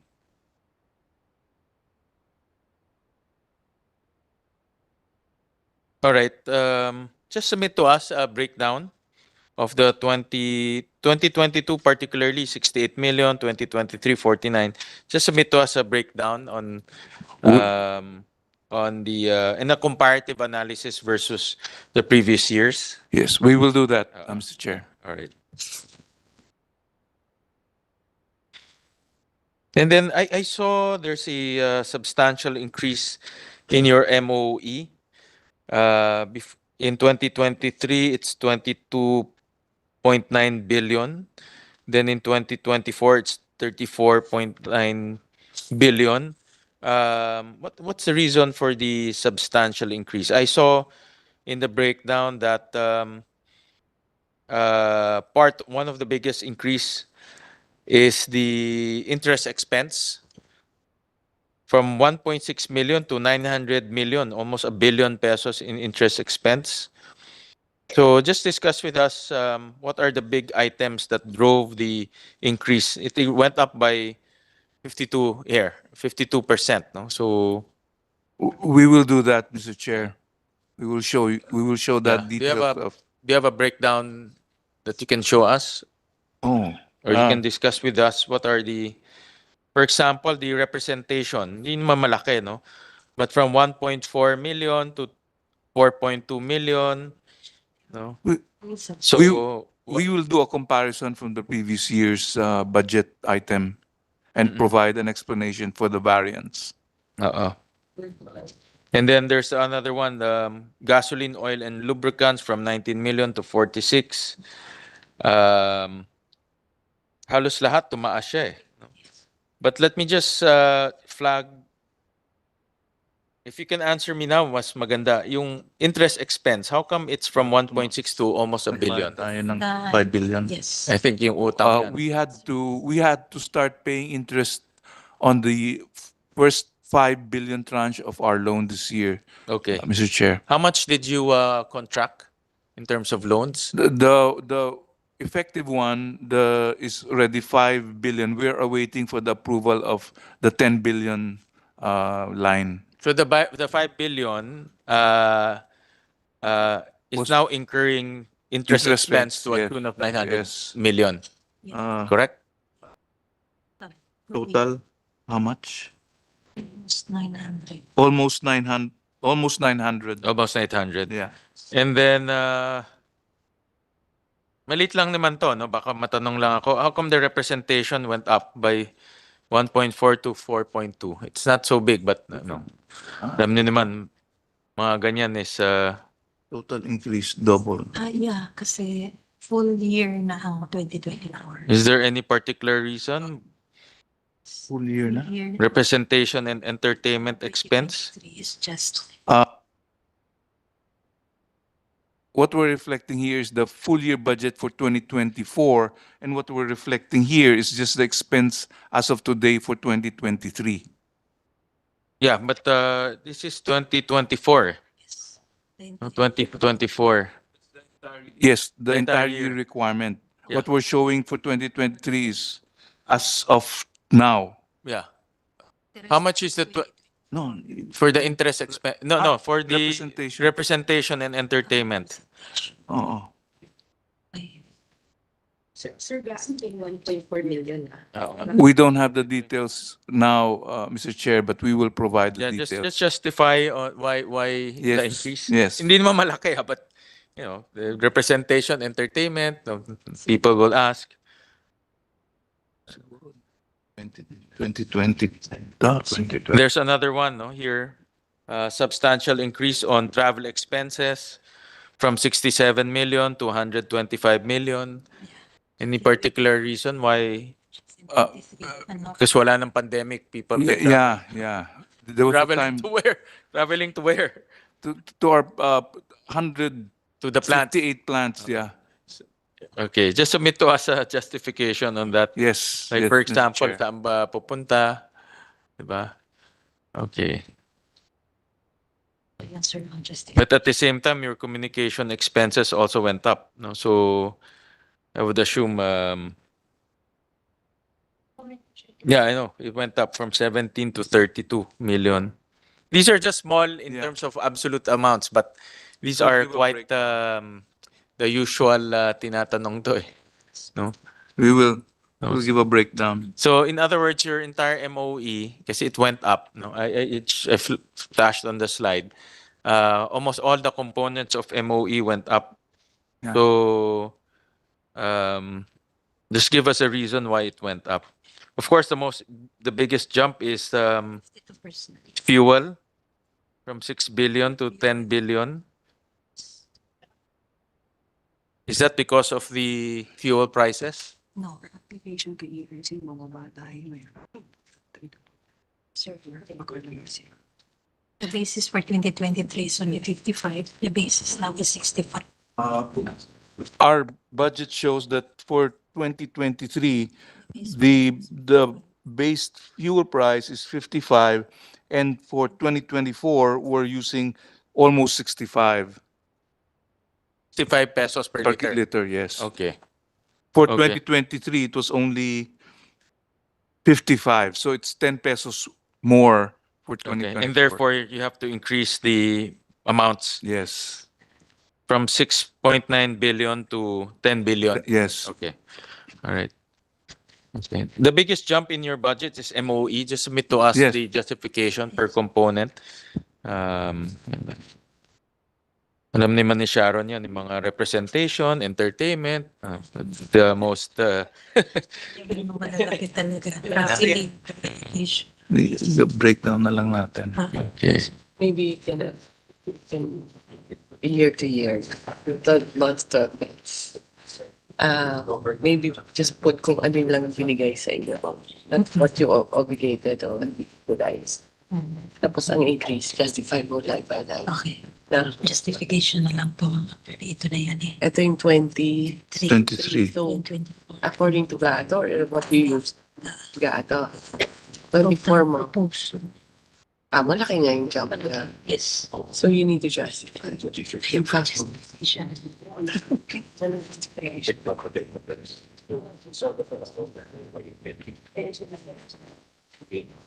dagdagan mo. Iyan lang. I-approach mo lang. Walang big deal. This is a question to ERC, Engineer Galang. Yung mga pending applications. I remember when I met with the NPC management, part of the concern is the approval of the applications because it impacts the cash flow. Ayan. Yeah. There are about 6 applications with NPC. Yes, Your Honor. And some of them are 2016, 2017, 2019, and this impacts the cash flow of NPC.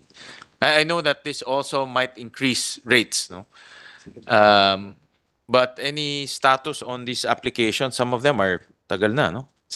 6, 7 years ago.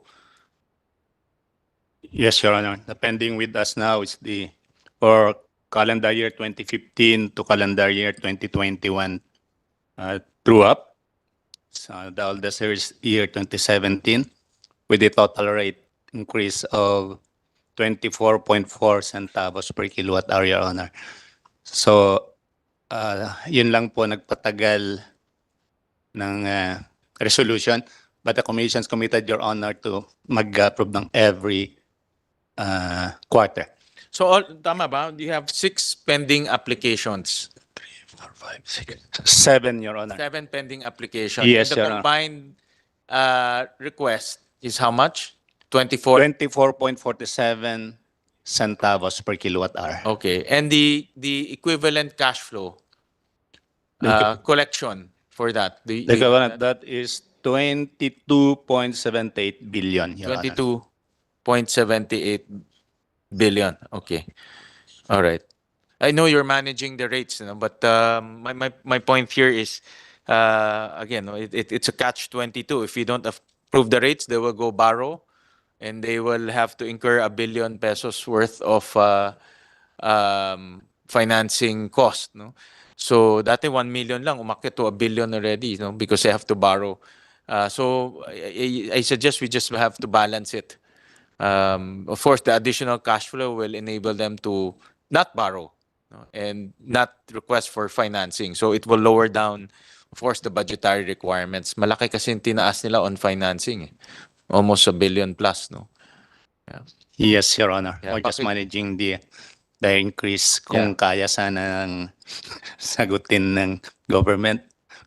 Well, sagutin ng taxpayer yun. No? It will be at the taxpayer. So ang ano doon, sagutin ba ng electric consumer or sagutin ba ng taxpayer, no? So but just take a look kasi especially now it's really tough for NPC since all of their generators the root cause of this is the generators are in diesel, no? They're all diesel powered. That's the root cause of this, and because of the high prices, it's really impacting their cash flow. So just take a look and see if we can already approve some of them so the cash flow will improve, they will lower down their budget request. No? So that's the cycle. Sure, Honor. We're doing that actually. Yeah. Recently, naglabas po kami ng isang approval, resolution.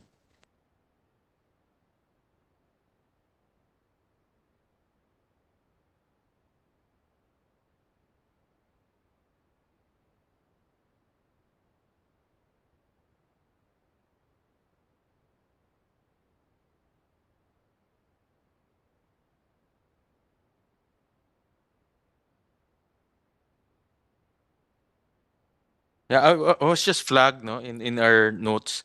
There's a this is a COA finding, President Rojas, a non-collection of long outstanding AR accounts receivable of 5.5 billion from three ECs. Yes, Mr. Chair. These are the Basulta accounts. These are basically the Basilan, Tawi-Tawi, and Sulu accounts. For a long, long time, these three co-ops were in arrears. But we're very happy to say that today they are current. And in fact, in Sulu, we have been meeting with them several times already. We are working on a 27-year restructuring of their payables. It's about 3.5 billion.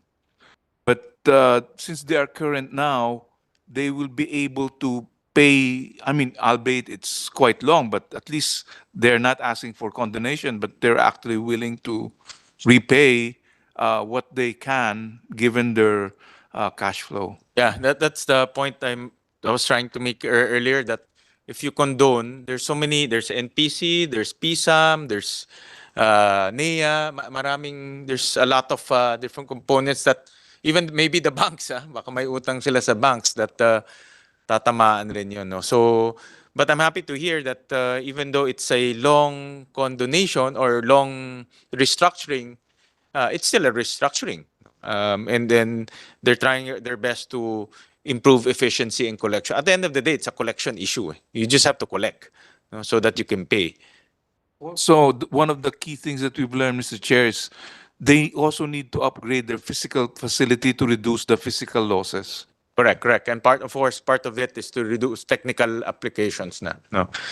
All right. So this 5.5 are all current already. Okay. All right. Mr. Chair, Yes. in fact, as a good sample is the co-op Magelco. Kasi dati yun, mga 20% lang yata yung collection. Nag-change ng management. Inayos nila lahat. Parang naging 80% na yata yung collection nila or 90%. So it's possible with the right direction. Actually, that's a good point, Yusek, that sometimes kasi we lose hope already. Especially with ailing. Alam ni attorney, ano yan Rosan, pag ailing, parang wala nang hope. But sometimes, you've been there for a long time already. So, but if you hear stories like this, my hope, then it's really management. It's boils down to management. No? And we'll probably talk about that when the NEA budget comes in, no? And see how we can revitalize the ailing co-ops. But I can see some good news coming in. And then there's another issue, President Rojas, on uncollected overdue missionary electrification ME-related receivable accounts. This is also a COA finding to a tune of 17 billion.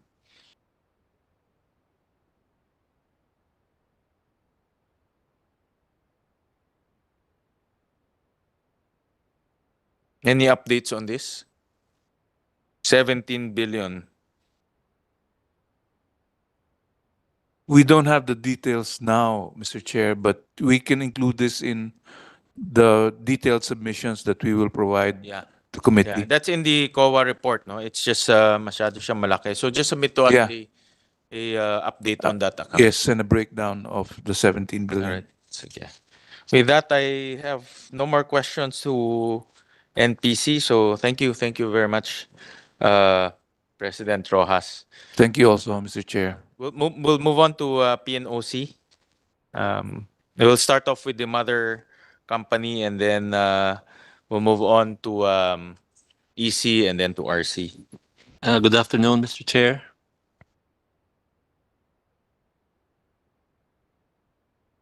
Yeah, next slide, please. Our proposed 2024 COB is 1.96 billion. This is about 86% higher than 2023. And the bulk of the proposed budget, or 60% roughly, is intended for the redevelopment of the PNOC port in Mabini, Batangas. Next slide. So allow me to highlight two significant, next slide please. Two significant accomplishments of PNOC in 2022. Last year, we remitted to national government close to 1.7 billion in dividends and paid taxes of about 1.2 billion. Since 2010, PNOC already remitted a total of 21.12 billion. Apologies for the typo. For the first 6 months of the year, our net income stands at 1.64 billion, not million, as reflected in the slide. The second significant accomplishment of PNOC pertains to our management systems. PNOC obtained and continues to retain certification for its quality management system, or ISO 9001, at our corporate office, our Batangas Port, and our Bataan Industrial Park. Likewise, our operating facilities in Batangas and Bataan continue to meet the ISO 45000 standards, that is the standard for health and safety management systems. And our Bataan Industrial Park continue to meet the rigorous standards of ISO 14001, that is for environmental management systems. Next slide, please. Last July, our board approved our new vision and mission statement.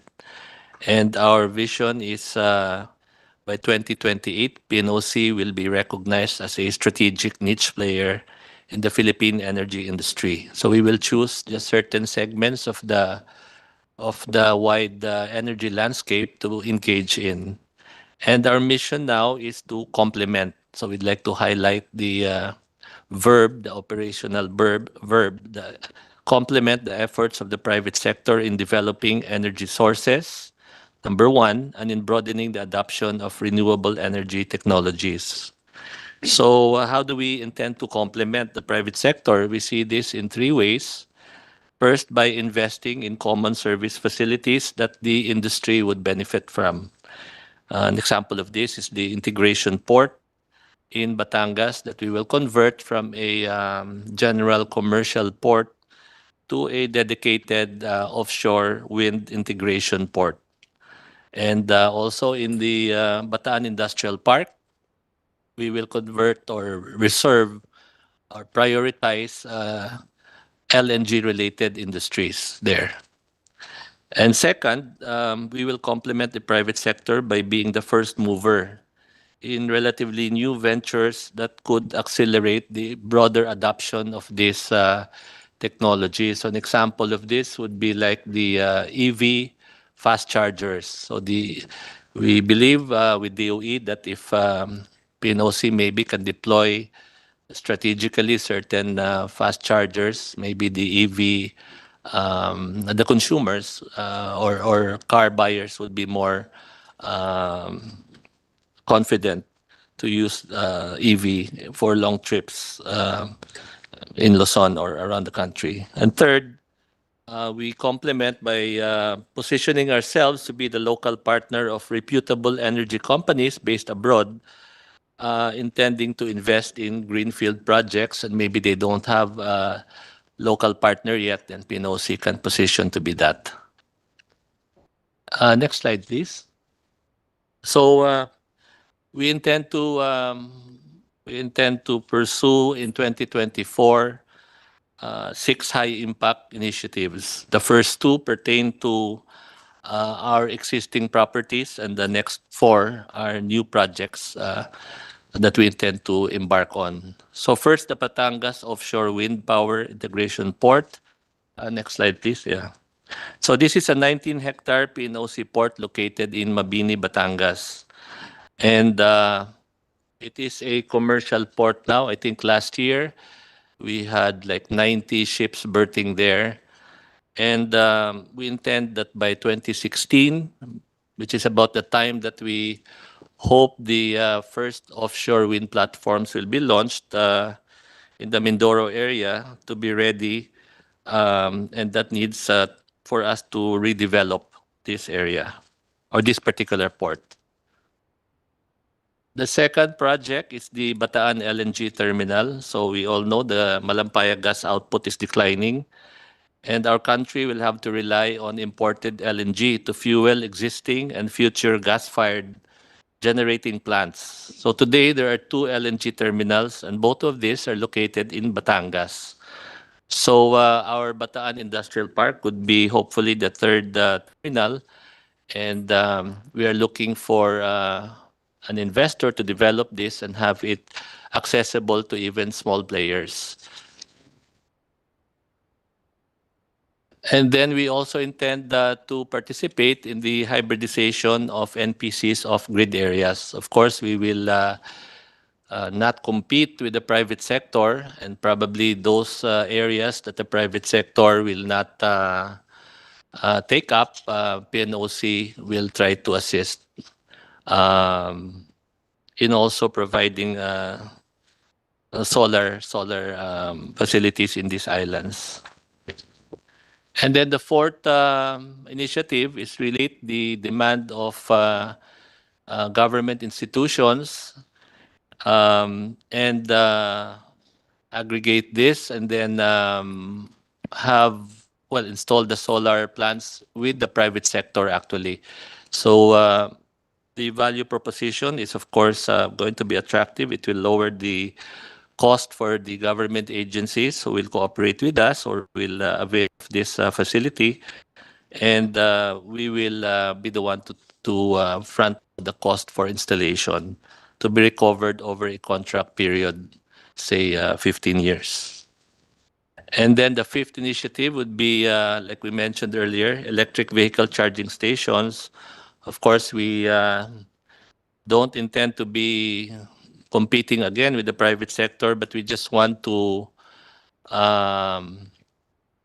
give confidence to the EV vehicle owners in the beginning, just to start the ball rolling. And then lastly, Mr. Chair, is the small-scale natural gas for power generation. So these are onshore shallow gas deposits located in different parts of the country. And these kinds of gas deposits are not attractive to the private sector because these are small and not feasible for them. So these are projects that PNOC also intends to engage in so that the generation cost for these particular areas will be lower. So that concludes our presentation, Mr. Chair. Thank you, Mr. Butalid. And let's continue on with the other, so that we can just leave the last portion for some Q&A. Good afternoon, Mr. Chair. For PNOC-EC, this is the indicative 2024 work program and budget. Our company holds interest in 8 service contracts or SCs and 3 coal operating contracts or COCs. Out of the 8 service contracts, we hold operatorship and 100% interest in 4: SC 37 Cagayan, SC 57 Calamian, SC 59 West Balabac, and the recently awarded SC 79 East Palawan. For the COCs, we hold 100% interest, and we are the operator for all 3 COCs: COC 41 Zamboanga Sibugay, COC 122 Isabela, and COC 204 Malangas. Next, I'll present our company's accomplishments for 2022 and first half of 2023. First, this slide shows our petroleum production activities. For Service Contract 38 or SC 38 Malampaya, the total government share from the revenues made from sale of natural gas was $704 million for 2022. For the first half of 2023, it's $222 million. In April, the contract was also extended, and as part of the commitment activities, the consortium has ongoing preparations for drilling of 2 wells in 2025 aimed to find additional gas volumes and extend the service contract's production life. For new petroleum areas, we recently acquired new petroleum service contract 79 in East Palawan Basin, which can potentially contain both oil and gas. We are also continuously evaluating several domestic blocks which are part of the DOE's Philippine Conventional Energy Contracting Program. Further, the company is participating in the development and production of Cadlao Field under Service Contract 6B. Our farm-in agreement with Nido Petroleum in SC6B Cadlao Field is ready for signing pending the review of the OGCC. In this service contract, there is a program drilling by fourth quarter of this year, while production is expected to commence immediately after. For coal exploration and development, we have in this slide the images of our mine operations, where we already started selling coal produced from our Mine 3 project in Zamboanga, Sibugay. We have also started pre-development activities in another coal mine, Mine 4, also in the same area. Next, this slide shows our other major accomplishments, the highlights of which are generation of 1.672 billion net income for 2022 and 652 million for the first half of 2023. We also remitted 713 million dividends to the government in 2022. This pie chart is a snapshot of our indicative 2024 budget amounting to 11.94 billion, of which 94% is allocated for exploration and production activities. These are SC38 Malampaya, our petroleum SCs, and our coal projects. The balance of the budget is for CAPEX and OPEX, representing 6% of the total budget. The table shows the breakdown of our 2024 budget. Our total budget for petroleum and coal exploration and production projects is 11.17 billion. Out of that amount, SC38 Malampaya's budget is 2.003 billion. The rest of the petroleum exploration projects has a budget of 6 billion, while coal exploration and development projects, which include Mine 3, has a budget of 3.14 billion. Our CAPEX is at 135.82 million, while OPEX amounts to 632.76 million. Our budget is classified into two, firm and contingent. Firm budget are those with higher degree of certainty being utilized, while contingent budget are provided for activities whose implementation are highly dependent on external factors such as force majeure, permitting, and the results of technical studies. For 2024, PNOC's proposed firm budget is 3.77 billion, which is 32% of the total proposed budget, while the balance is 68% is classified as contingent. Thank you, Mr. Chair.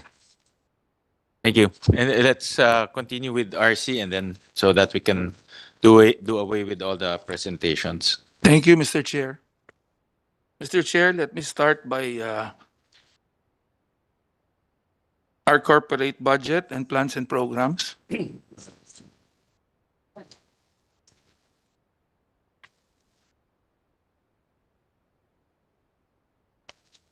Next slide, please.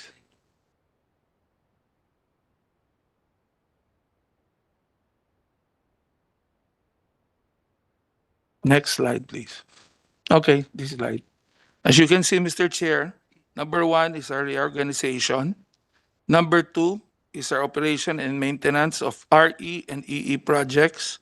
Number 3 is the Energy Service Company, ESCO. Number 4, RE development and joint venture on consultancy service with private RE developers.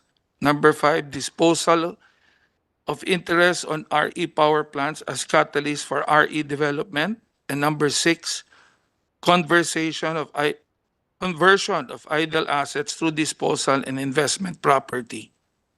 And intensification of solar rooftop on local government and government agencies. Next slide, please. On accomplishments, Mr. Chair, we have operation and maintenance of RE and EE projects, technical services for RE development to government agencies and private entities, government energy management program under DOE, award of our NIA Aris hydropower plant, joint venture, partnership, and the conversion of idle property. Next slide, please.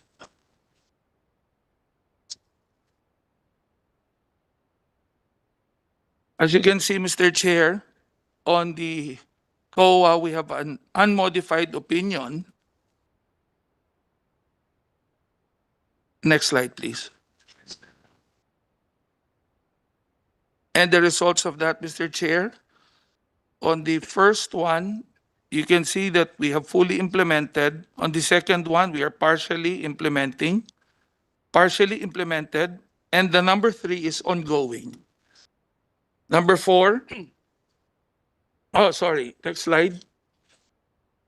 As you can see, Mr. Chair, these are operation and maintenance as follows: our technical services and our government energy program under DOE. Next slide.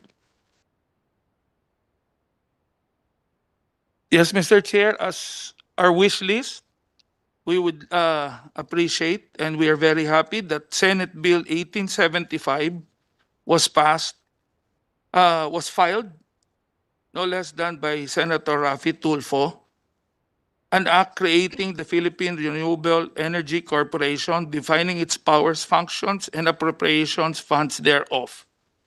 And our other wish list is the removal of the special provisions in the GAA prohibiting PNOC from providing additional investment, capitalization loan, or advances to PNOCRC. With regards to our financial, Mr. Chair, may I call on Arnel Corona to present? Thank you. Good afternoon, Mr. Chair. For the corporate budget of PNOCRC, the PNOCRC board approved the proposed corporate operating budget of PNOCRC for fiscal year 2024, amounting to 79,012,473. The breakdown of the COB are as follows. For the employee costs, we have approved proposed budget of 43,357,000. For MOOE, we have 28,247,000. Financial expenses of 10,000. For FFE, we have 7,396,000. So as compared to the 2024 indicative budget as submitted with to the Department of Budget Management, it is less than 3% or equivalent to 2,475,467. And in comparison with the 2023 approved budget, it is lower by 31% or equivalent to 34,398,518. So also in the approved PNOCRC board approved corporate operating budget for fiscal year 2024, management included a separate budget for the separation pay due to reorganization of 34,570,633. Next slide. So for budget utilization as of December 31, 2022, for employee costs, we have 76% utilization. For MOOE, we have 77%. For total OPEX, we have 76%. And for total CAPEX, we have 99%. So the total utilization rate for the approved budget in 2022 is 77%. That's all, Mr. Chair. Thank you. Thank you very much, Mr. Corona. All right. So I just have a few questions. Let's start off with mandates. I heard Mr. Butalid talk about a reshift in mandates, no? Or reshift in vision. Maybe not mandates, but vision. And PNOC, the mother company now, is moving towards other things other than oil and gas. No? And when I was looking at, when I was studying PNOC as a whole, the history of PNOC came about during the oil crisis in the past. No? And um, if you look at the history and also the charter of PNOC, it's really meant for strengthening our energy security via more development and discovery of oil and gas. At that time, years ago, oil and gas is very fashionable. Renewable energy is not as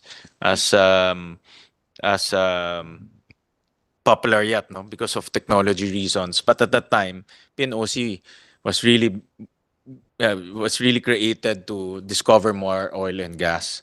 So, having said that, I can see that the vision and the direction now is changing, no, and that's a corporate and a policy decision that DOE, being the chairman of PNOC, has to make. No? But in my opinion, the charter and the reasons on why PNOC was created is really to improve our energy security situation via oil and gas. No? Hence, Philippine National Oil Corporation. Um, so that's why, just to put this on the table, I filed a bill to really narrow down the direction of PNOC and making it more laser focused on the discovery of oil and gas, exploration, discovery, and then after that, probably production, no? Those things. No? So that all the energies, talent, resources will be focused on oil and gas. No? And oil and gas, as we all know, is very specialized, highly technical, as well as capital intensive. No? So you really need to have that cash flow, no? That revolving cash flow in order to find more wells, find more discoveries. That's how the business is structured. But I can see that it's going to another direction, which is renewable energy and other things, even electric vehicles. Again, that's a corporate decision. I'll leave that to the DOE and the management of PNOC to decide in the absence of that law. No, but I just want to express my opinion on this matter. We need to make sure that my opinion is we need to make sure that GOCCs are very clear with its mandates, no? And government should only go in where private sector cannot go in. No? That's always been my philosophy. If the private sector cannot go in because of risk, capital, talent, political might, and that's where government comes in. No?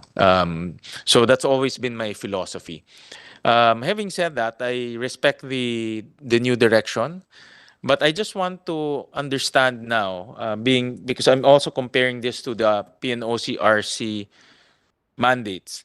How is this going to play? No, because PNOCRC is a subsidiary of PNOC Mother, but there are some overlapping projects or overlapping direction. Like for example, operation maintenance of RE and EE projects, and then PNOC Mother wants to go into RE also. I saw that and took note of that.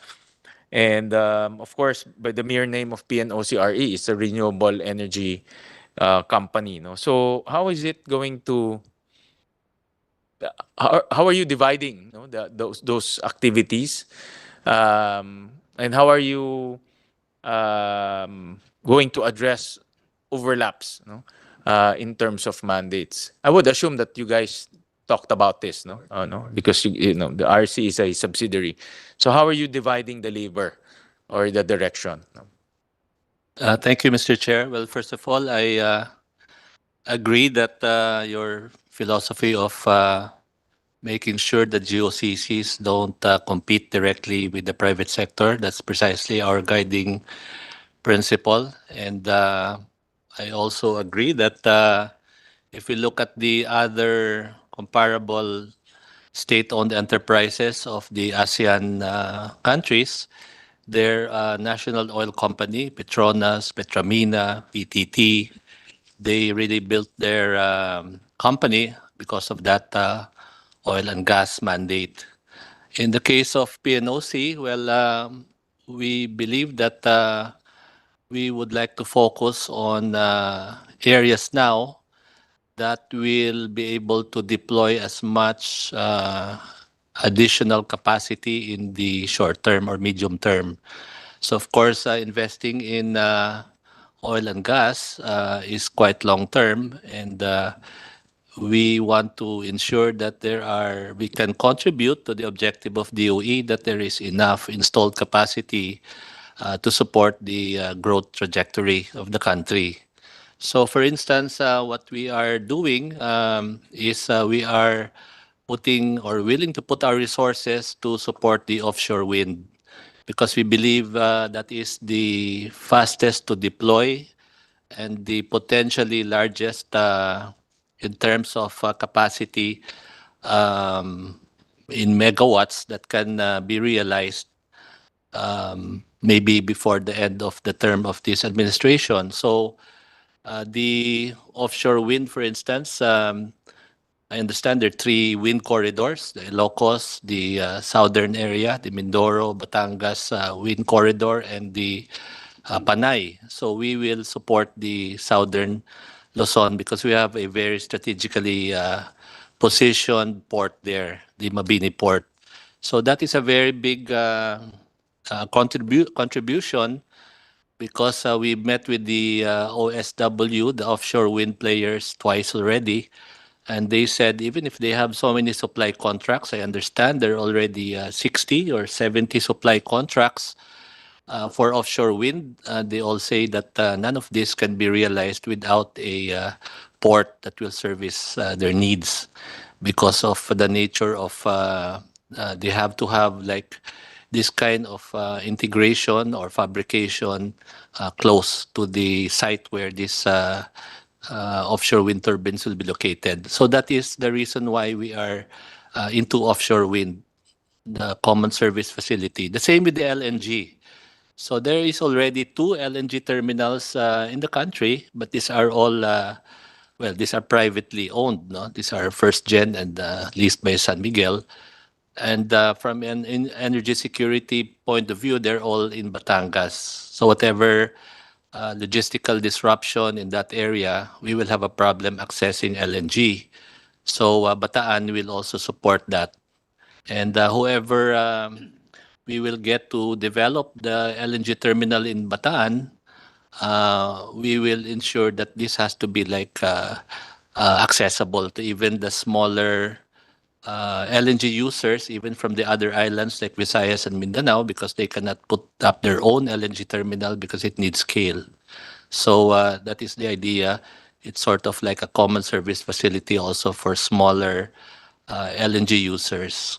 Now for the solar, so we have our main strategy and our differentiation from PNOCRC is we will aggregate demand, Mr. Chair. So for instance, we're talking to DepEd now.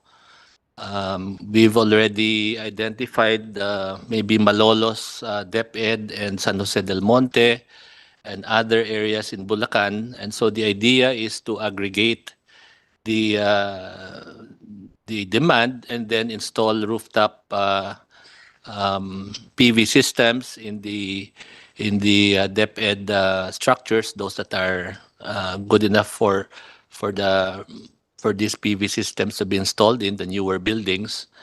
And then we will not install it ourselves. We will accredit private installers and ESCOs to do it for us. So we will absorb the performance risks. Of course, if they do it themselves, there is a risk that as many have tried to DIY the installation of solar, and after 3 years it doesn't work anymore, when the life of a properly installed rooftop system should last more than 15 years, like it is in the private sector. So many attempts of government agencies to DIY their solar panels has not turned out well.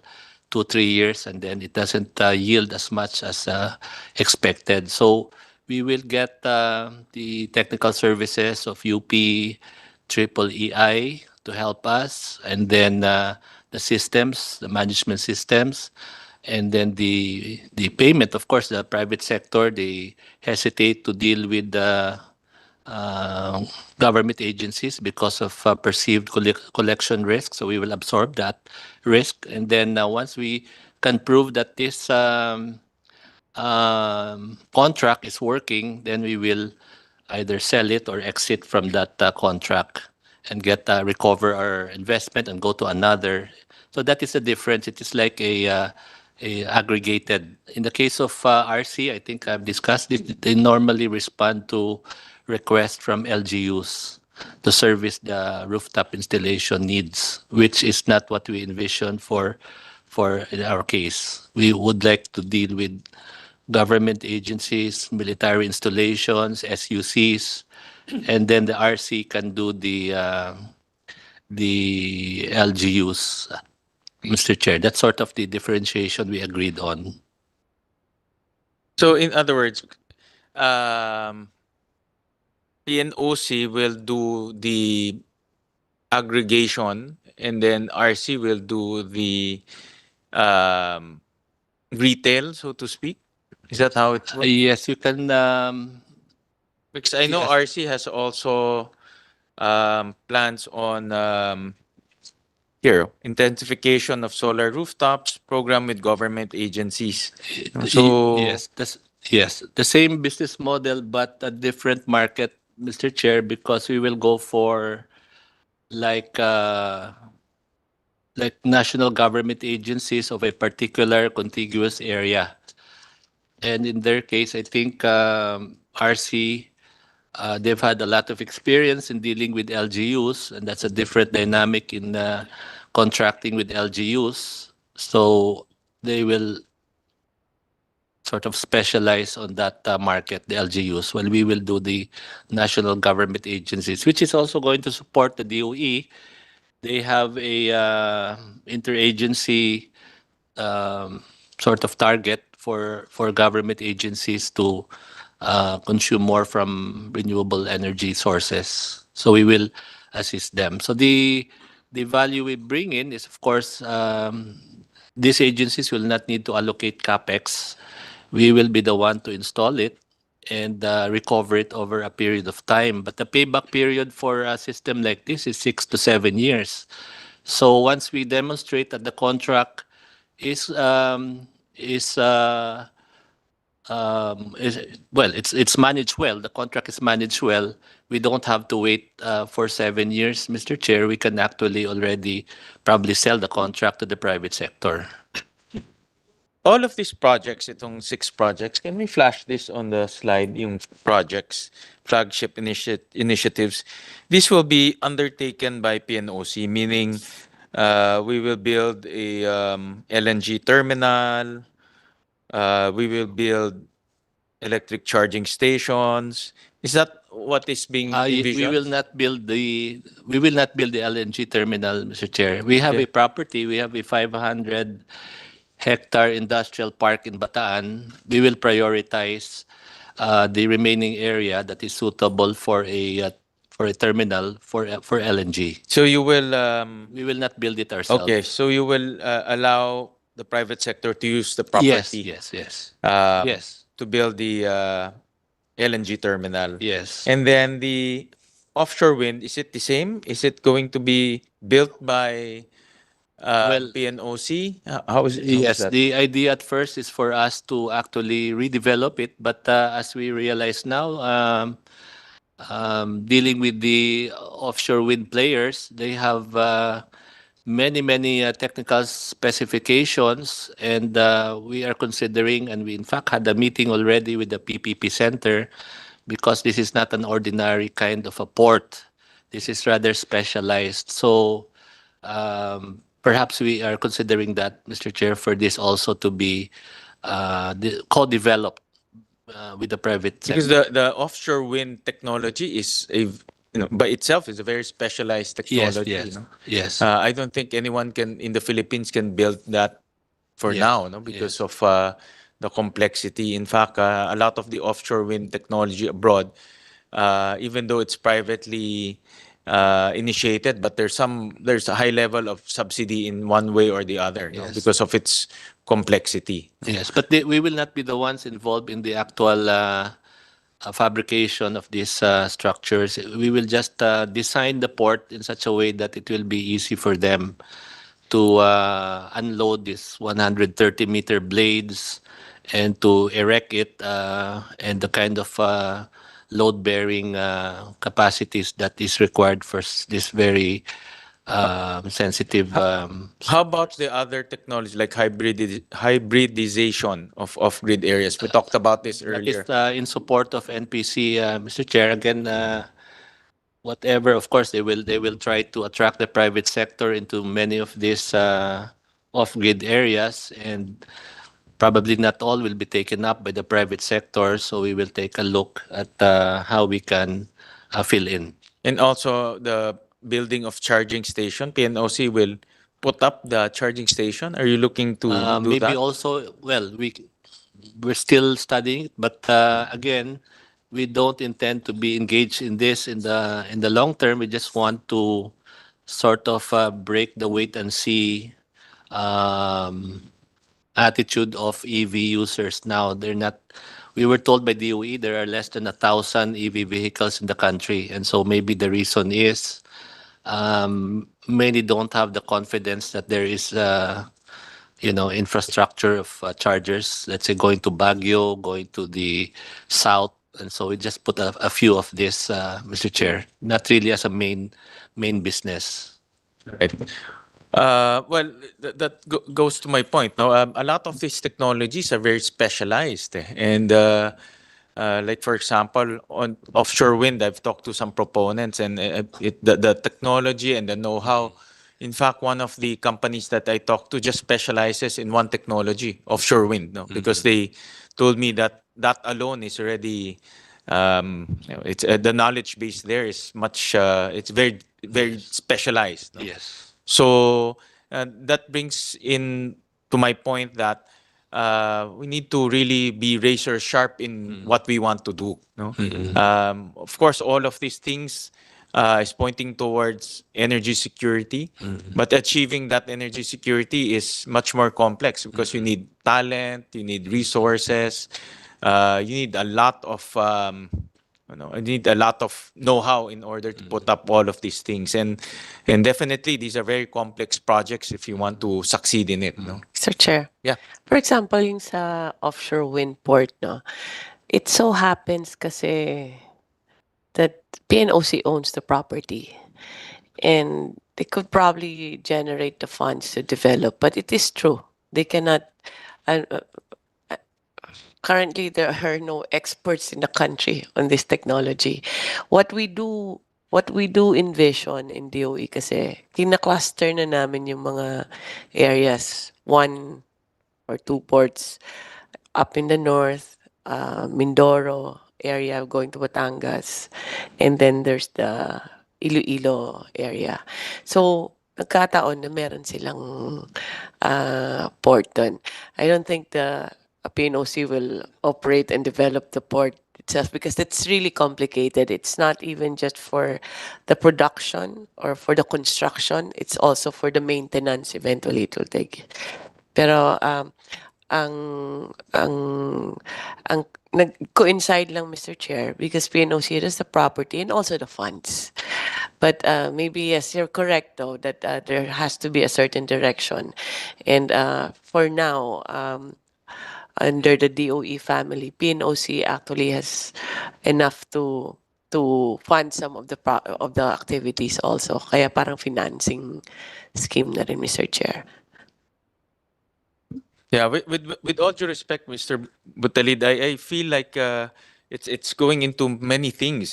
No, it's going into many things that it's losing its core reason why it was created in the first place. No, which is to find more oil and gas and achieve energy security with those discoveries.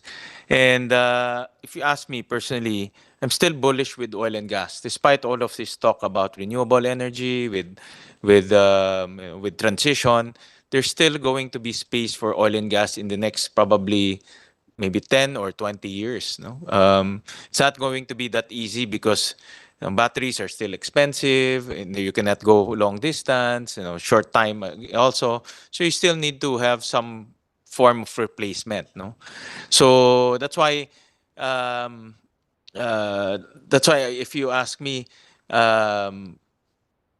what I'm gathering here is there's too many things too many things going on, and I'm afraid after 1 year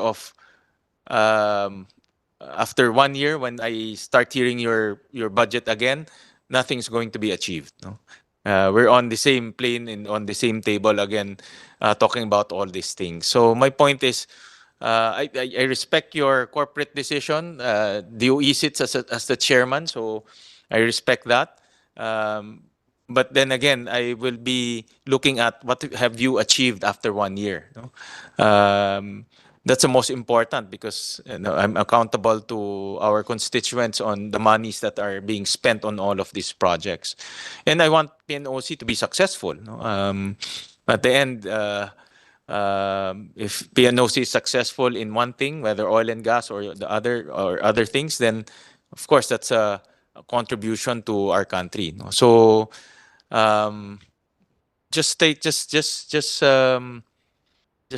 digest what my points are. I am not going to convince you today, but just digest what my points are. No, that's why I filed the bill to really make it more laser focus on what it should do. No, and that's oil and gas. No? That's the original intention, and until now, I think there's a need to discover more oil and gas. And that's why we filed that bill in order to make it more precise. But having said that, we'll continue to discuss some items in your budget. I'll just leave it at that, and maybe the DOE and the board can think about it.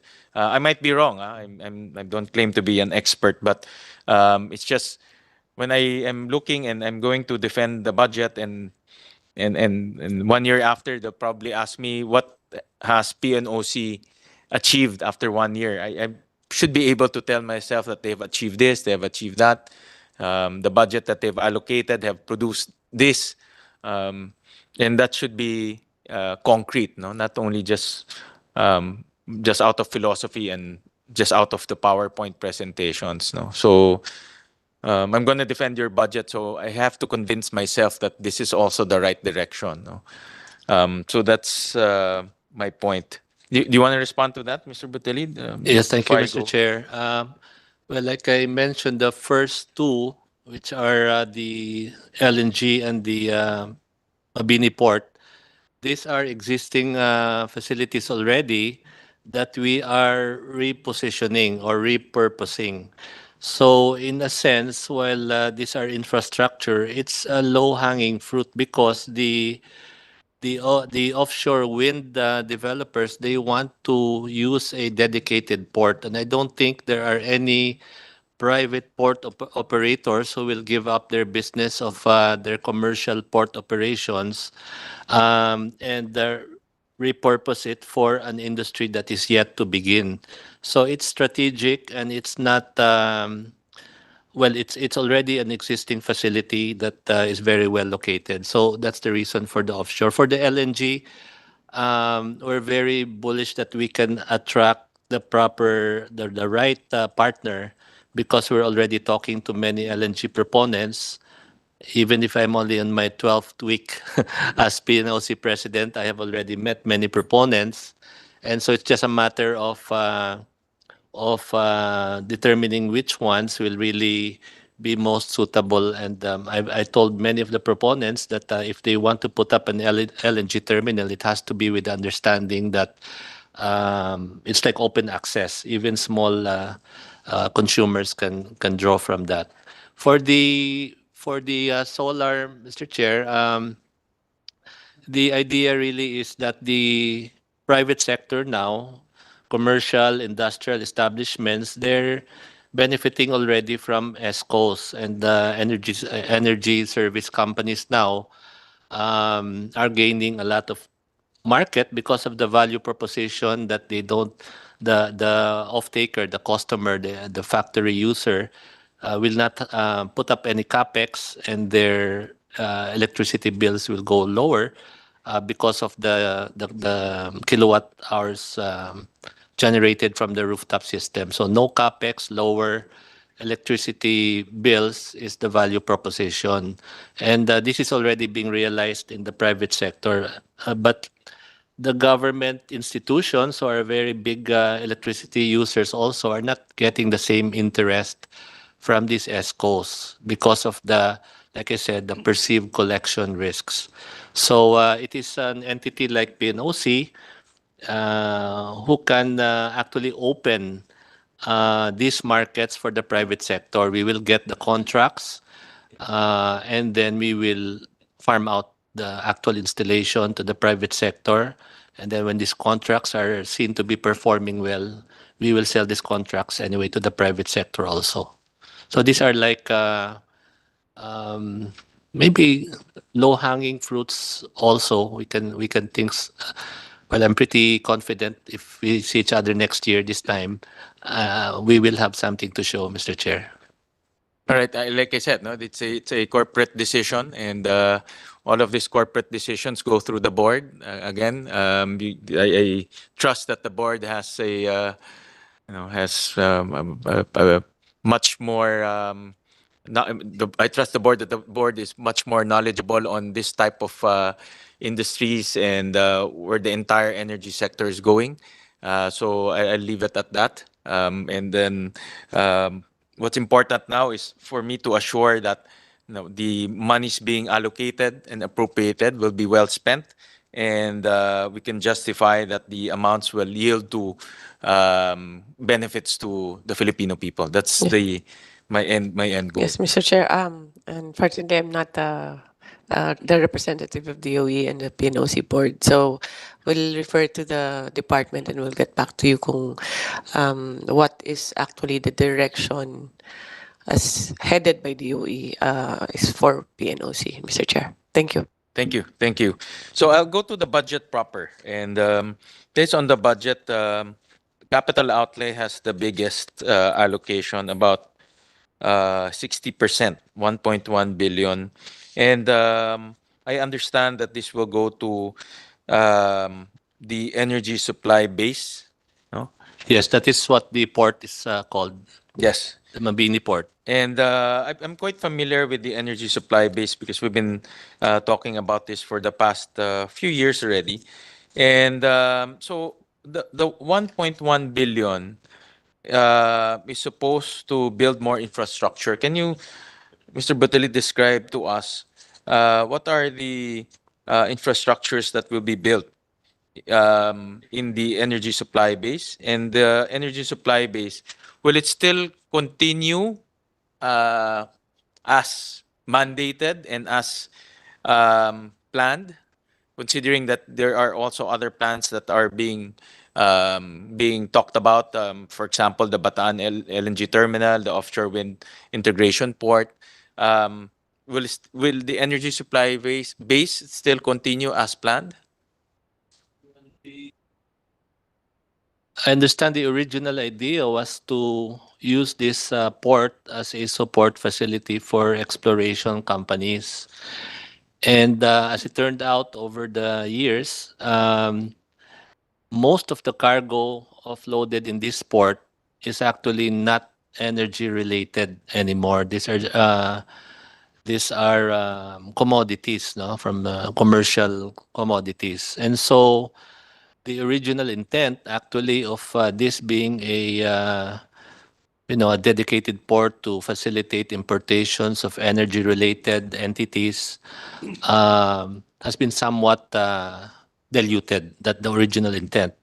So we're bringing it back now, but for another energy segment, the offshore wind. And the cost here reflected is actually we will widen the quay or the port design itself, no? And we will have to reclaim a certain area, the apron, for it to be used as an offloading for these large parts for the offshore wind. So our goal is not to operate the port for the not to operate the actual activity of fabricating or providing logistics for the offshore wind developers. It's really just making the port stronger with a bigger apron, what they call it, quay, wider quay, to accommodate the large parts that will be imported. Because I remember when this idea of the energy supply base came about, I think some of your colleagues who've been working with PNOC for a long time, we asked for a feasibility study. And I think, no, I'm trying to get the data, PNOC spent about 20 million pesos? 21 million. 21 million pesos for a feasibility study. No? And We funded that feasibility study because it sounded like a good idea at that time. And they also submitted to us a multi-year budget amounting to 1.655 billion. No? So in other words, there was a feasibility study. It was found it's feasible. It's going to make money. They need 1.6 billion pesos. We allocated that. But now I understand that that's going to be scrapped already. No? So, well, initially, sayang in 20 million pesos. No? 20 million is still 20 million. And then the 1.6 billion multi-year allocation will now go up to about 2.1 billion with the new plan. No? Because I understand that the from 2019 to 2023, 1.1 billion has already been allocated. No? With this new allocation of about 1 billion, aakyat siya to about 2 billion. So in my point there is we are now going to ignore that 20 million feasibility study, and on top of that, we are now breaching the multi-year allocation of 1.6 billion by another 500 million to about 2.1 billion. No? So, parang I feel it's quite drastic, no?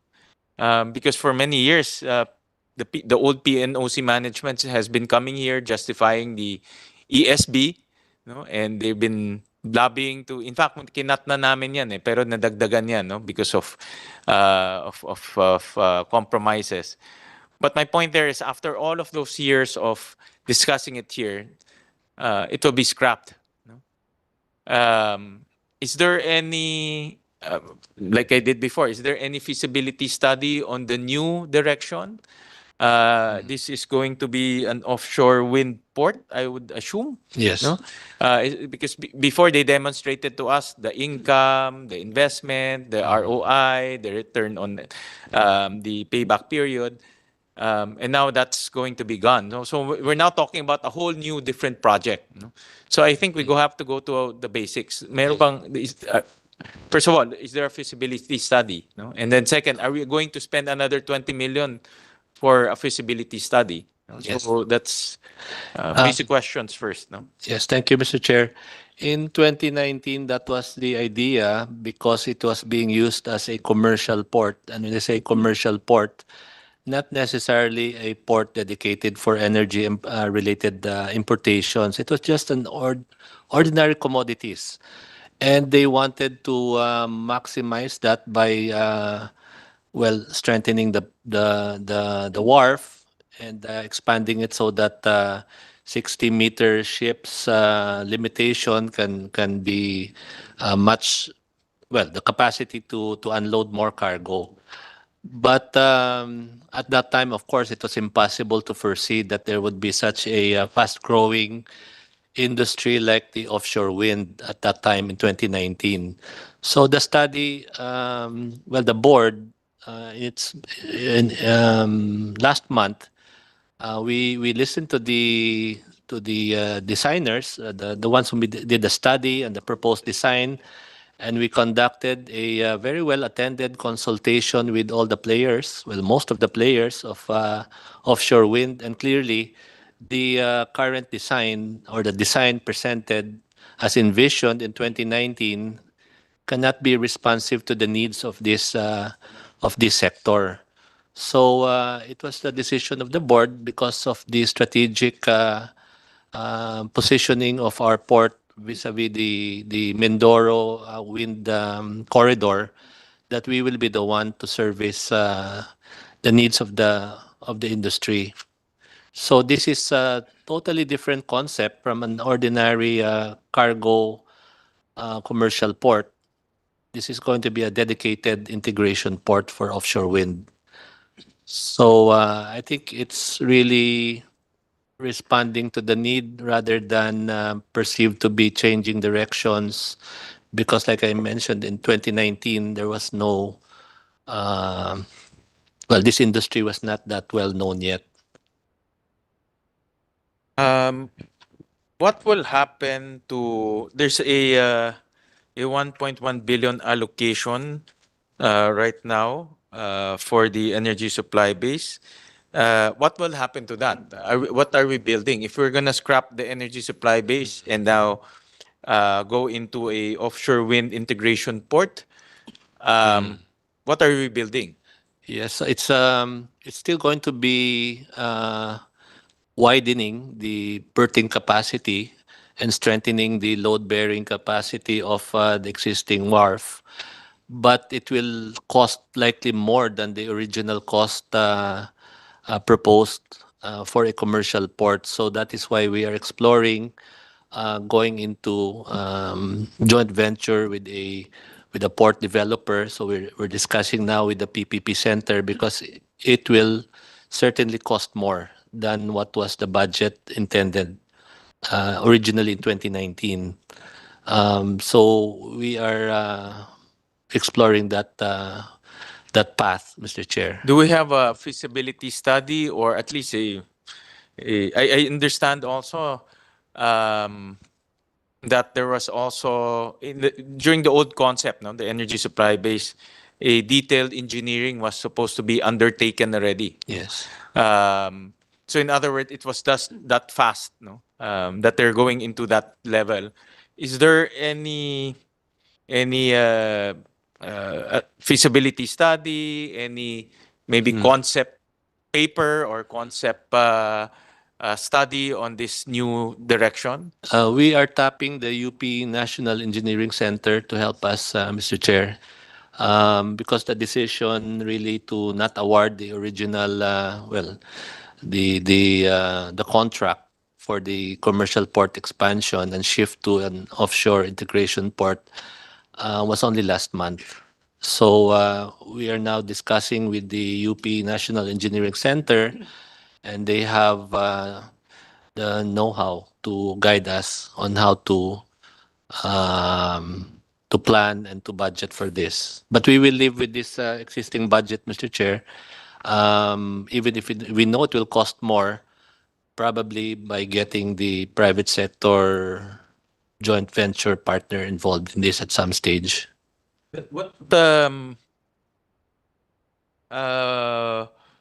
how much is the total project cost of that new project of that offshore wind power integration part? What is the total project cost? Because right now I'm blind. We don't know yet, Mr. Chair. We will be waiting for the UP and EC. But we're already asking for 1.1 billion pesos. Yes, this was the original. Baka maging bottomless pit to every year, 1 billion. By the time we know it, it's already 10 billion. And so this one is based on because this was the budget submitted even before I came in. This was the budget for the old design. So we for the energy supply base. Yes, But we're scrapping that. So don't we? Yeah, but it is we're not scrapping. We're just actually changing the design because it's a totally different design. Yeah, but do we have the new design? At least a concept of the new design? We not right now. Not right now. So don't we? I think conservatively, don't we need to do all of those things first before we allocate the 1.1? Because I think Because we're totally blind. Unlike the energy supply base, pinakita na sa amin yun. yeah. They came here, they presented. So I have an idea of what it looks like. No, although again, the business part of it is another question, but at least there's a direction. No? Because Mr. Chair, I think even without the estimate of NEC, it will exceed the previous budget of 1.6 billion simply because it needs a bigger area. That is the inputs given by the industry. Because the objective of the original design was just to accommodate 60-meter ships, 80-meter ships. This one, we need to unload 130-meter blade in a very strong pier. So it will cost more than the original design, but we will stick to that and try to find a way to get either PPP joint venture or another mode with the existing. But this budget, Mr. Chair, I hope you will support it because it will set back the schedule for the offshore wind development without a dedicated port committed to the service contract. Mr. Chair. Go ahead, Yusuf. Just for ballpark, Mr. Chair, there was a private assessment of some ports, not this port, Mr. Chair, but just to refurbish and to change the design, expand. It can range ang existing. I can share to you because it's confidential. We cannot say it in public because this is a private document, sir. Can range from we assessed three. One is $68 million and the other one, the highest would be $86 million. So mga 5 billion. To build an offshore wind To port. refurbish it so that it's as an offshore wind port, sir. I'm not very knowledgeable of an offshore wind port. No, I'm not. I won't claim to be a technical expert on that. But I met. There's a kay Attorney Jay Layug. No, he's representing a offshore wind company, and I remember part of their contract is in Cagayan. No, yeah, so in Cagayan. So I am. Just again, I'm not an expert, but I'm thinking if your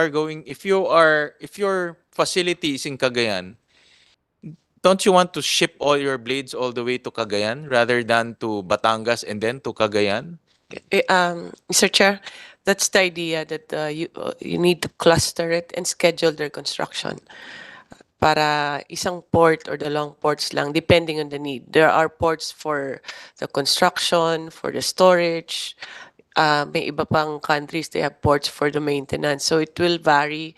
It does need more studies, Mr. Chair, for what are the specifications. And we are trying to identify pa right now which are the ports that, which are the areas that will cluster. So far, we have Mindoro, that Batangas, Cavite area. Are many contracts there. Subic is one option, and then up north, Curimao, the Ecozone. There are many options, sir, but it depends on. Kailangan din kasi malapit eh. Pag malayo kasi, it will cost them also. It will make energy more expensive. So there are many factors here, and we are still with studies with the different developmental banks for this, Mr. Chair. Well, like I said, no, I respect the corporate decision. That's the call of the board. That's why we have a board, no, and that's why DOE is the chairman, so they can direct the direction. However, we need to understand fully the overall direction of this sport, no, because for many years we were made to understand that the energy supply base is a feasible, strategic, as well as it will contribute to the overall energy direction of the country. No? Now it's going to be changed. I respect that. That again, it's a corporate call. However, we need to also understand what's the new direction. No? Because the monies we're talking about is billions initially. No? So we don't even, if we're talking about 5 billion, then we have to allocate more amounts in the next few years.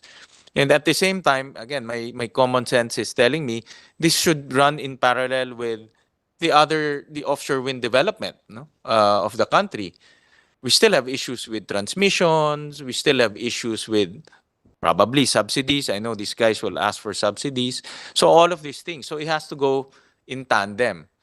Another thing that I'm thinking is a lot of these offshore winds are located far from Batangas. No? Some of them are in Cagayan, some of them they're all over the place. Eh. So strategically and logistically, I don't know if this is the right area to build a offshore wind power integration port, no, in the absence of a feasibility study. So we're just looking at the port, eh, but we're not looking. I don't see the entire picture yet. No, I don't see the entire picture. Eh. So we're just looking at one item, but it's going to be a link to a bigger, no, a bigger a bigger direction or a bigger project or bigger offshore wind direction. No? So that's what I'm not seeing. In fact, this is the first time I've heard about this. No? That's why in question ko kalahati is about energy supply base. Eh. Mr. Chair, if when you have time, we can present to you the whole offshore wind actually plan. We are moving forward with this. This is just one of the options. We are already on the identification of which ports. Also, we have to be concerned about the marine and spatial planning, and there are many factors that are involved there. Not just ports. It's also the transmission, and also the supply chain, Mr. Chair. So we can sometime soon we can coordinate with your staff so that we can present to you the whole program, Mr. Chair. I think my suggestion is Sharon and to Mr. Butalid is to come up with a whole grand picture of where we are going to in terms of offshore wind. Again, no, I won't debate on whether this is going to be beneficial or not. That's your call. But from if you, my job is to make sure that these monies are spent wisely. No? And these monies will go to a direction. No? Because the scrapping of the energy supply base is actually a shock to me because again we've talked about this for many times. My notes are all energy supply based, but since that's not going to happen anymore, then you have to educate us again. No, why are we changing? Why is this beneficial? What is the overall budget that we need? The first thing that I remember during the energy supply base is how much are we going to spend? No, for the entire project. That's why we came about with that 1.6 billion pesos. No, three tranches. But now, I, I don't know how much are we going to spend. Eh. Is it 5 billion? Is it 10 billion? I don't know. No, so you have to, again, educate us and also conduct no, a real feasibility study and also link up with the overall direction of DOE because from my understanding right now, this is part and parcel of the entire, a bigger picture, no? Yeah. Yes, Mr. Chair. Actually, well, I haven't read it myself, but I was told the World Bank made a detailed study about the offshore wind and the potentials. And in fact, that is the reason why I think the DOE has issued over 60 service contracts. Yeah, 77 service contracts for this. And so this is not meant to be the only integration port to support this industry, just for the southern Luzon area, Mr. Chair. And I think there are many service contracts in the Mindoro, Batangas area. So this is the group of developers that we would like to service. Yeah. Again, no, my advice is to in order to move forward, let's plan this carefully. Again, I'm accountable to the monies being allocated, and at the end of the day, I have to justify it not only to myself but of course to the Senate and to the Filipino people on why this amount will be allocated to this project. So I suggest we do this properly. No? Start with maybe a conceptual note or a concept, and then a feasibility study, and then also the overall picture. Yeah. The decision is yours. It's just you need to just educate us on that new direction. No? It's the same thing when this energy supply base came about. I remember it about 3 or 4 years ago. We asked the same thing. In fact, during that time, we were also surprised that there's already an energy supply base being formulated. So we asked the same thing, and that's why I guess that feasibility study of 21 million came about, because they wanted to make sure that this is going to be feasible. And also take a look at that. 21 million is 21 million. We're just going to throw that away. Sayang naman. If you can, I don't know, if you can use the part of that feasibility study, maybe make it a hybrid or somehow work with the original plan, then so much better because we've invested so much already on that on that old concept. No? So that's my advice. No?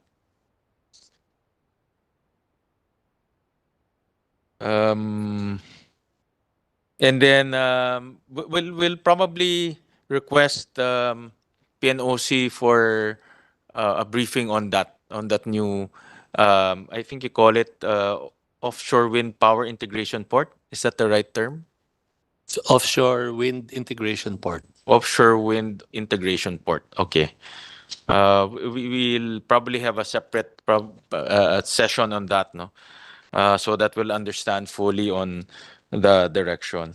But then again, let's already put in place the proper procedure, you know?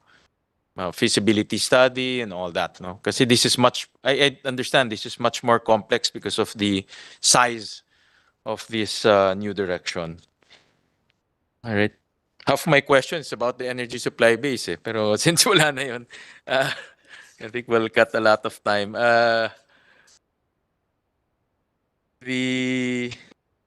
Is the bank gas, is it under PNOC Mother or PNOC PNOC Mother. no? How much remaining bank gas do we still have? Well, I understand about 70 petajoules. This is the one we sold to SPPC. Yes. it All is, right, but Mr. we Chair. haven't been paid, no? Not yet. It Okay. hasn't been drawn yet. All right. And any updates on that? Because I understand we sold that. I think there's some issues on the delivery of the gas itself. So are there any updates on this sale? So we still have an inventory, Mr. Chair, of 83 petajoules, and our contract with First Gen will expire on February 2024. And so we are now discussing with the operator, with Prime,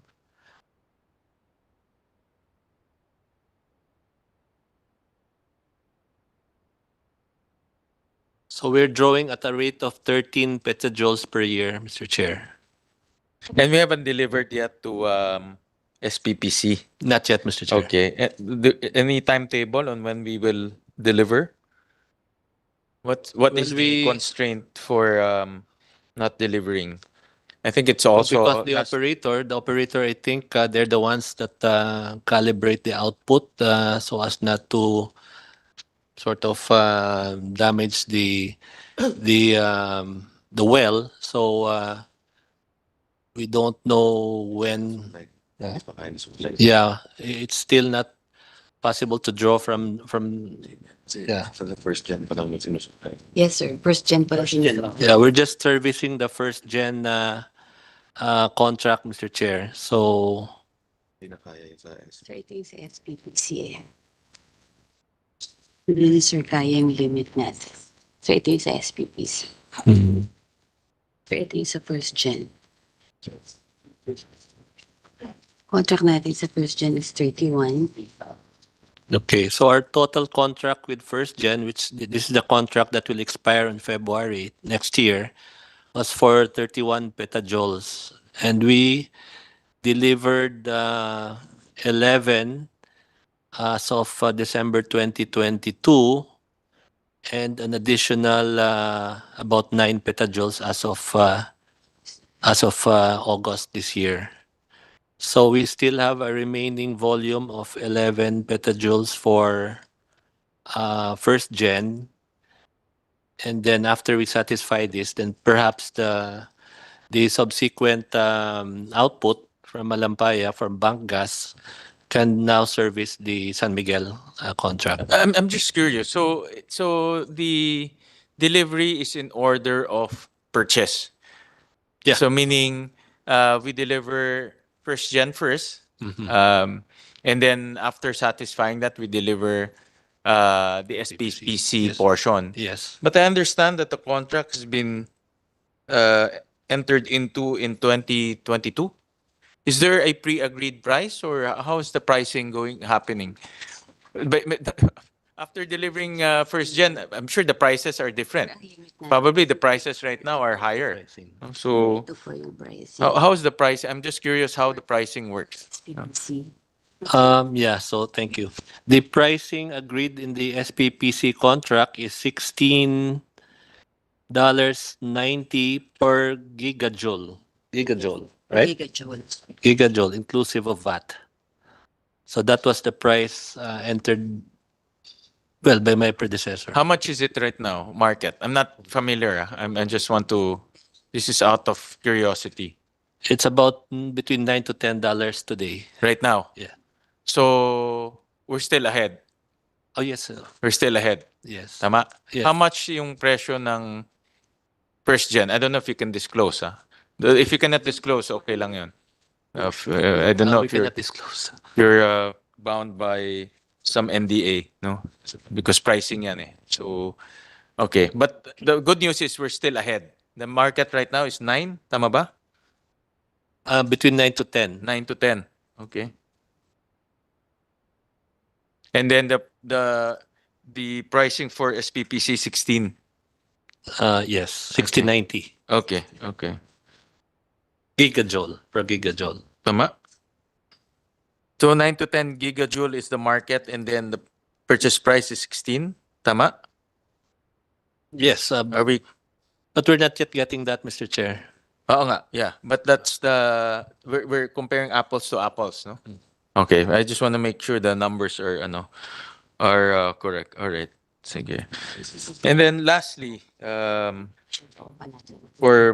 there's a little account here that I just need to ask this kasi alam ni Sir Shara. Chair. Yes, go ahead. Just, I inquired about the direction of DOE on the PNOC. Well, the direction, Mr. Chair, that you were asking earlier of what is DOE envisions for PNOC.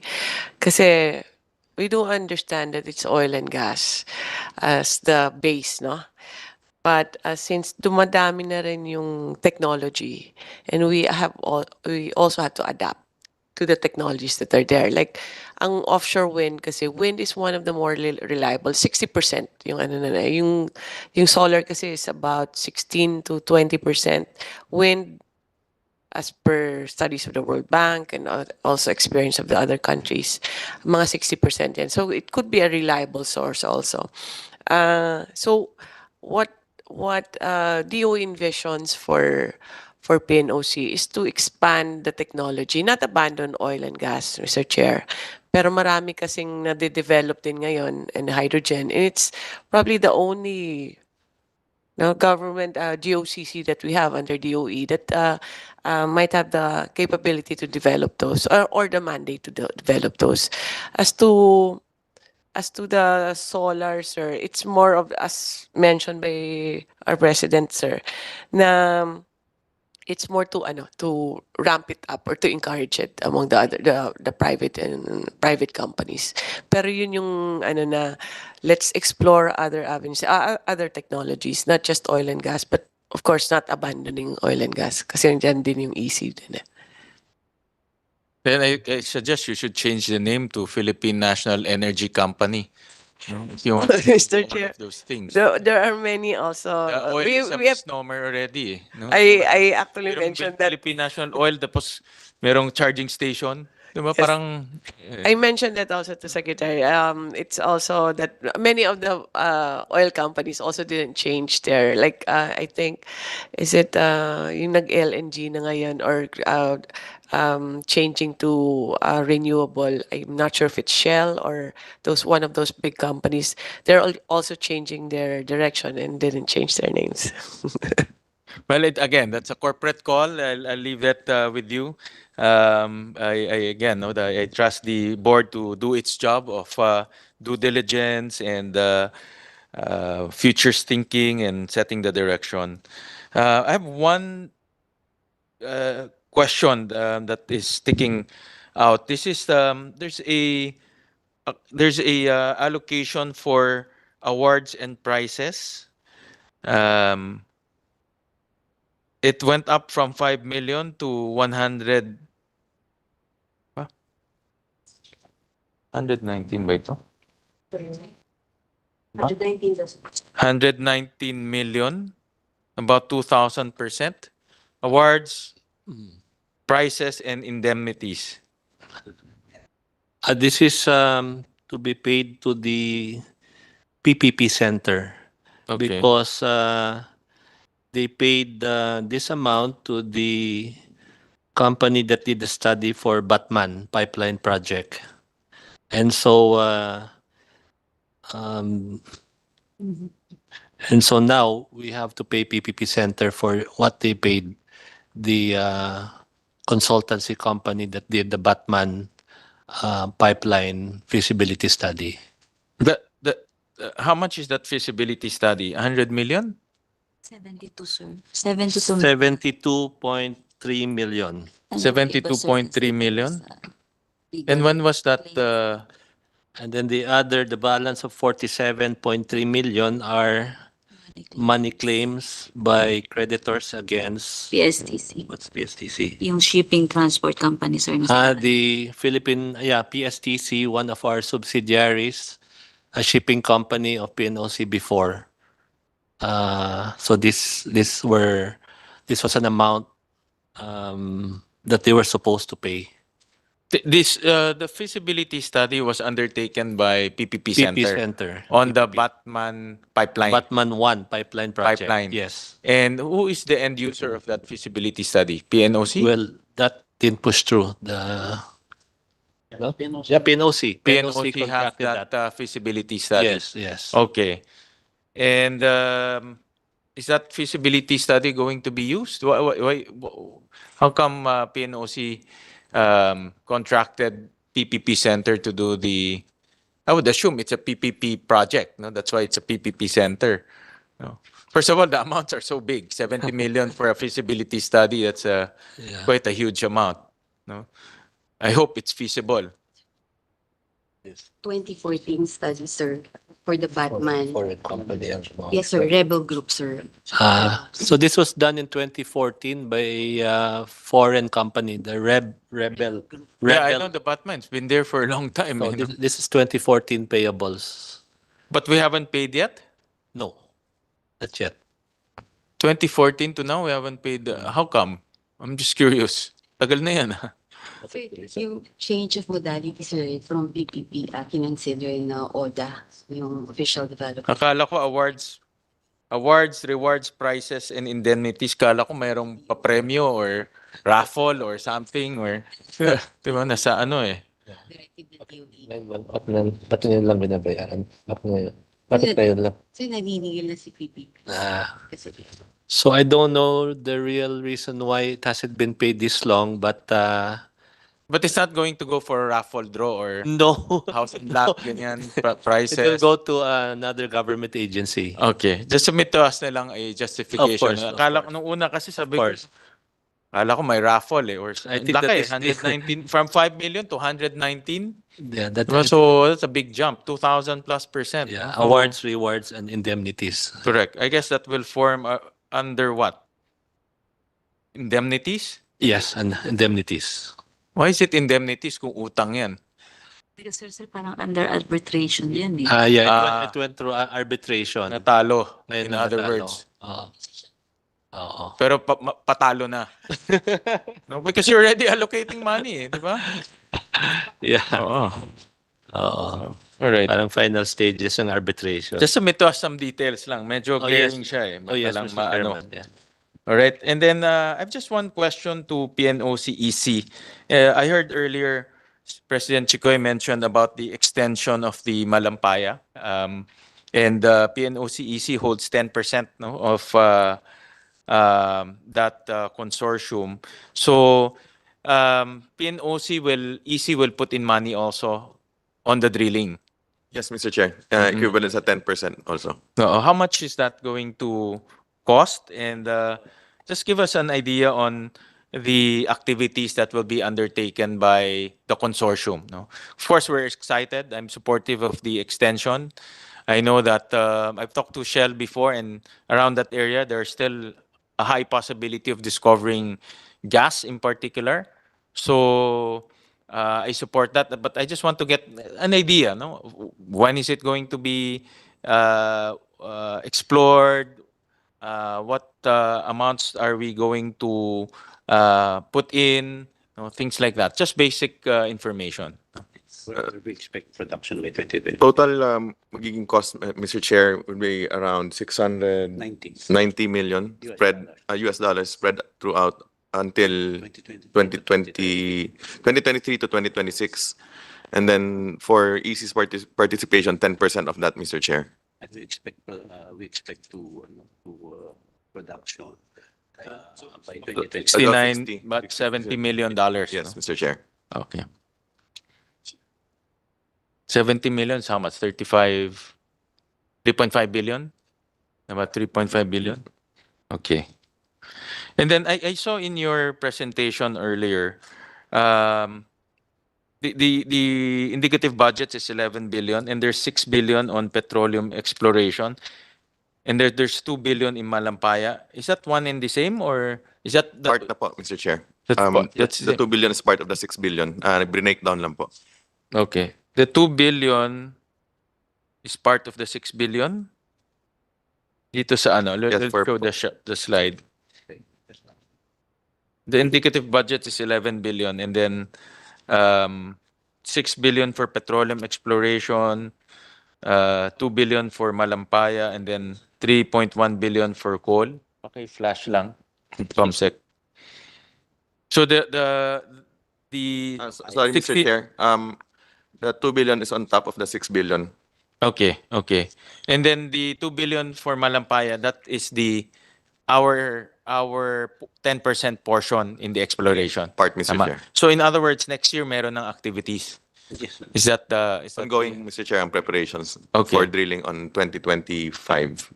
Okay. And then the total cost will be 4 billion. Sabihin na natin. 4 billion for the next 3 years. Okay. Yes, Mr. Chair. Okay. And then the other ones, itong 6 billion for petroleum exploration, this is for the other service contracts. Yes, Mr. Chair. Is this being undertaken by PNOC alone or do we have, I saw in your list there are other service contracts. So, yung ibang partner. Yung iba, Mr. Chair, may partners tayo but majority sa atin pa po, Mr. Chair. PNOC-EC. And then the 6 billion will be used for, let's say, SC, iba-iba, no? Meron po, Mr. Chair, may drilling na and then meron 3D seismic processing and the likes, Mr. Chair. But that will be limited to the 11 service petroleum contracts. Yes, Mr. Chair. Okay. Can you have a breakdown of this, itong 6 billion? For example, saan siyang service contract, ano bang mga We will provide, activities? Mr. Chair. Oo. Pati na rin dun sa coal, kasi sa coal is also 3 billion, no? Which Yes, is Mr. Chair. sizable. We will submit. Para lang we have an idea where these monies will go. Okay. And what's the projection, going back to Malampay, what's the projection? Are we going to see any possibility of new wells in the next 3-5 years? What's the possibility?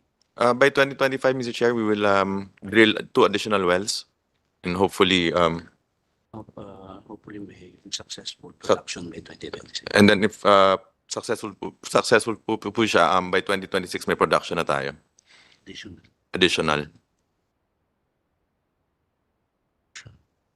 Okay. And what's the possibility raw? What's the likelihood? I know that mataas yung likelihood, no? But based on kasi kayo, you talk to them on a regular basis and you guys are the technical guys.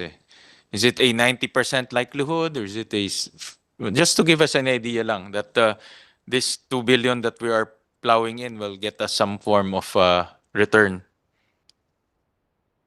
Yung isang well, Mr. Chair, the probability of success around 80%.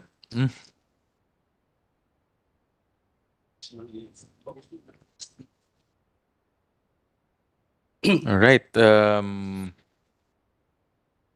Any more questions? Yeah. I read in the news that there's a pending JV for LNG aggregation. This is, I think, with Prime Energy. No? With Prime Energy. Wala pang formal, Mr. Chair, but Yeah, but I think I saw that in the news. we are in discussion po. But wala Oo. pa pong formal na nangyayari na usapan. Okay. But meron na bang concept, or is there any concept on how that will work? Prime Energy is the owner of Malampaya, no? He's the Yeah. sole supplier of Malampaya.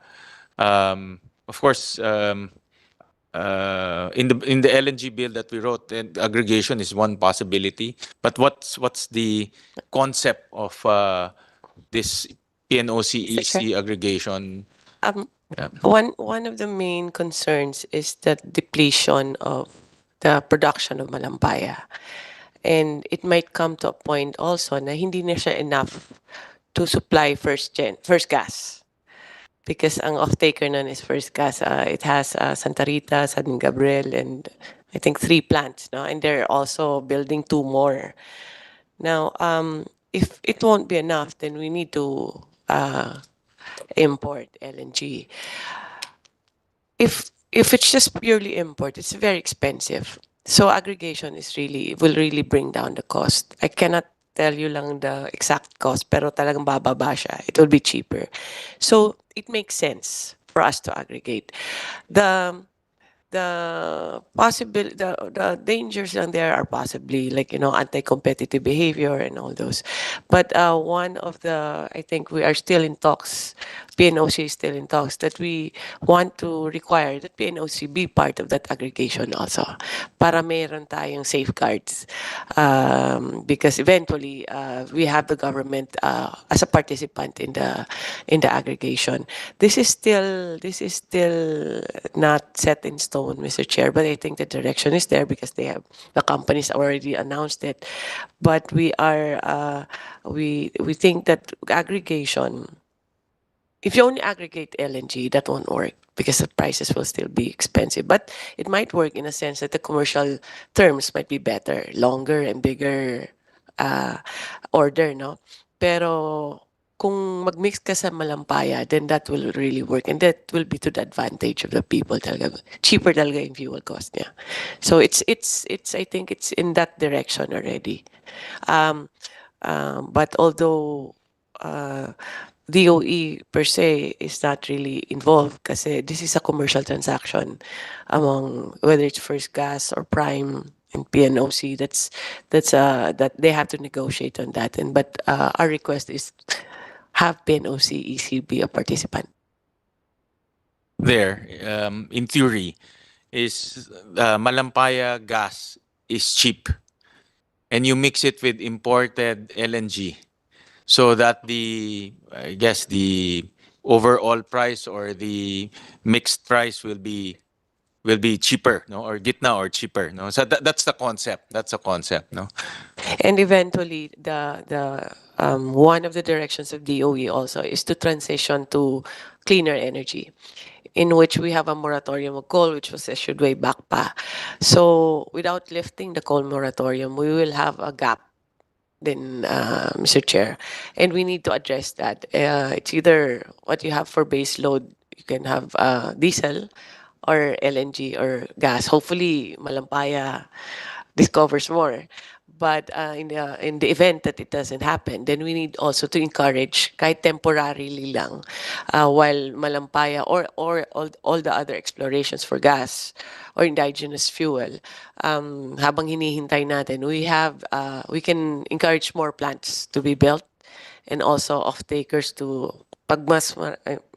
economies of scale. There's more supply, there's more generation, and hopefully the prices will adjust itself, Mr. Chair.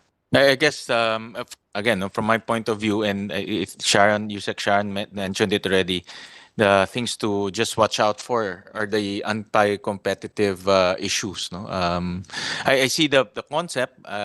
We have a mix of local, cheap, indigenous gas, and hopefully it will bring down and make it competitive. But then again, we also have to be mindful that it will not lead to a monopoly status, even though PNOC is government. No, I see that point, but we still need that level of competition. No? Yeah. Yes, Mr. Chair, there are considerations, things like should they be allowed to generate, to be generation company of a nat gas power plant. Those things are still in question, and those are safeguards that we can also impose on them. But on the anti-competitive behavior, actually they have started talking, presenting their case to PCC also, so that PCC can put in safeguards also, Mr. Chair. Thank you for that.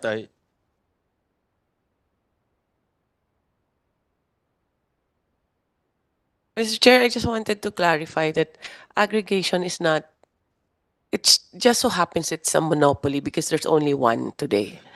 It can happen that we will have 2, 3, or 4, depending on the, I don't know, the development commercially, and also on our discovery of more natural gas sources.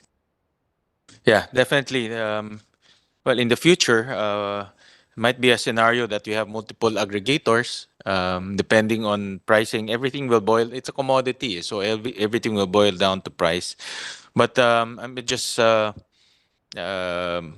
just want to express my thoughts on the competitive side. No, I think the concept sounds quite sound, no, and it's being practiced in other jurisdictions. But the competitive side is something that we have to be very mindful, no, because at the end of the day, it's the consumers.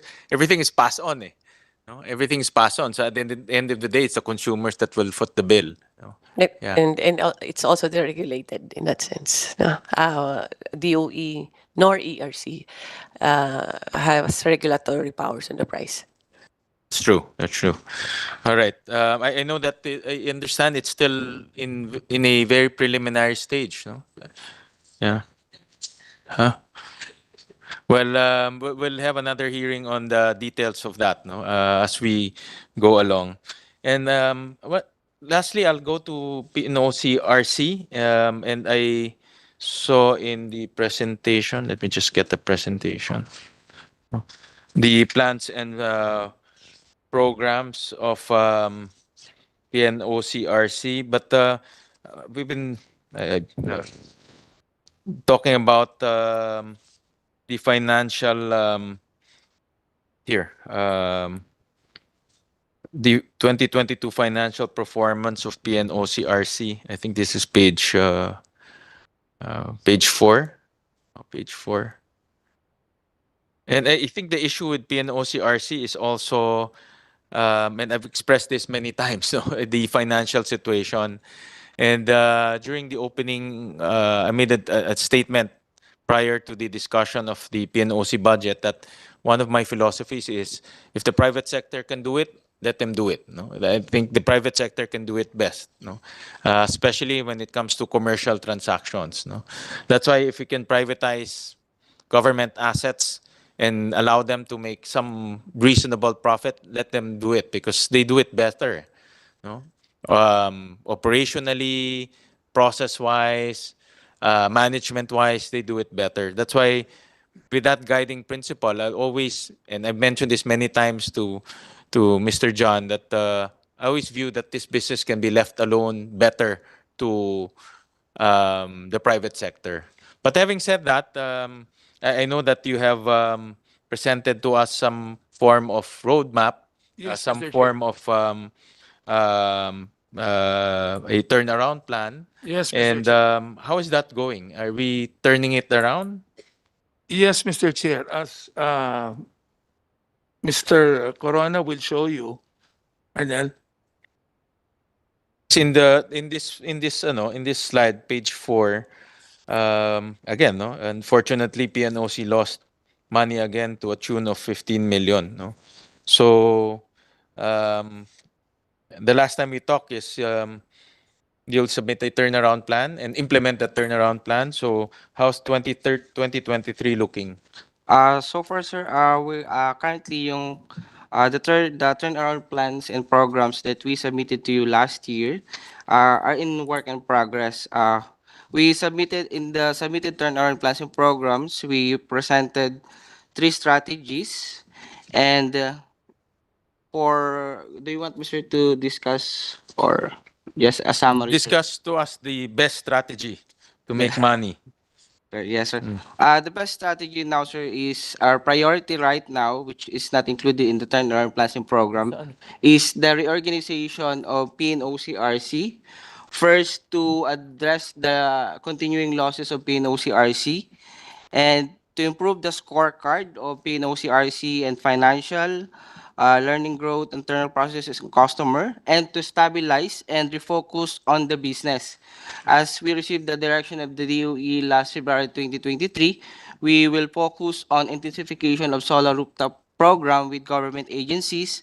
Also, the reorganization is anchored on in support of PBBM's national government right-sizing program, which will streamline national government agencies through regularization, merging, restructuring, abolition, or transfer of government agencies to create a more efficient bureaucracy.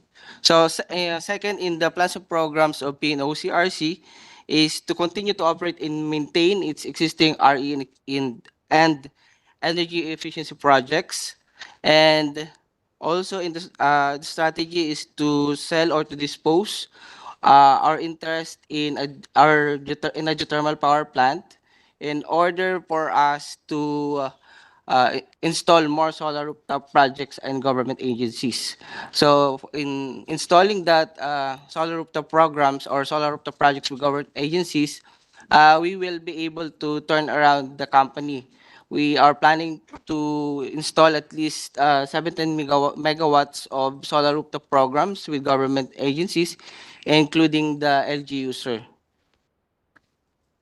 Well, it's I'll flash a slide. No, over the last few years, for 10 years, and I've been flashing this slide for a while already. PNOC RC has lost money for the last 10 years. Yes. And to date, it's about 395 million and counting. No? So that is actually the crux of the problem. How do we reverse that loss? No? Because if this is a private sector business, matagal nang sinara itong negosyong to. No? I'll show you the slide. No? If this is in the private sector, and this is the financial statements, any shareholder will immediately cut losses, no, and save money. So, Mr. Chair, um, that's why, in my opinion, since all of these businesses can be done by the private sector, let the private sector do it. No, but then again, that's why I suggested to submit to the committee some turnaround plan so we can understand how you will make this work. But how is 2023 looking mid-year? We're looking at a net loss of 9 million, sir. 2023 As of June 30. first half of the year. First half, sir. Okay, and is it going to reverse by end of the year? Hopefully, if we were able to Sell the assets. sell the assets, sir, and convert it to more solar rooftop installations, maybe we can turn around the company, sir. So the only chance is to sell the 10% in your 10% equity in GI. Barara, Yes, sir. correct? Are you selling that piece? Yes, Mr. Chair. And how is it looking? We're negotiating, Mr. Chair. Okay. As of now, they already know that we are selling it. Oh. So they're going to submit an offer, Mr. Chair. Right. And we'll bring it to our board. Okay. Well, nothing personal, John. I'm just doing my job. No, I'm elected to do this job. Yes, And, Mr. Chair, I understand that. And for years, you've been saying that. I understand too. Correct. You also have to consider, Mr. Chair, that when I came in, this company was already at a loss. Create the loss as much as possible as I can, Mr. Chair. I understand that. It's just if it's a purely business decision, no, no politics, no political pressure, no, just purely business decision. I'm just saying that this business should have been wind down a long time ago and cut losses. No, Maybe and before I came in, Mr. Chair, it should have been. But as I said, we're trying to mitigate the losses, and we were never downloaded any additional funding. So if you look at our status, the history, hindi po talaga mag-grow. Wala pong pumasok na additional funding from the mother company or from DOE. We were never downloaded. It was never their decision to make us grow. well, again, no, it's like throwing bad money after a good good money, bad money after good money. You know, so again, it's a business decision, and maybe you have to rethink of the direction of this company,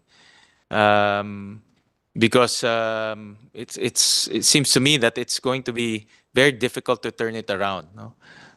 There's so much competition in the private sector, and the private sector can offer better prices. They're more flexible.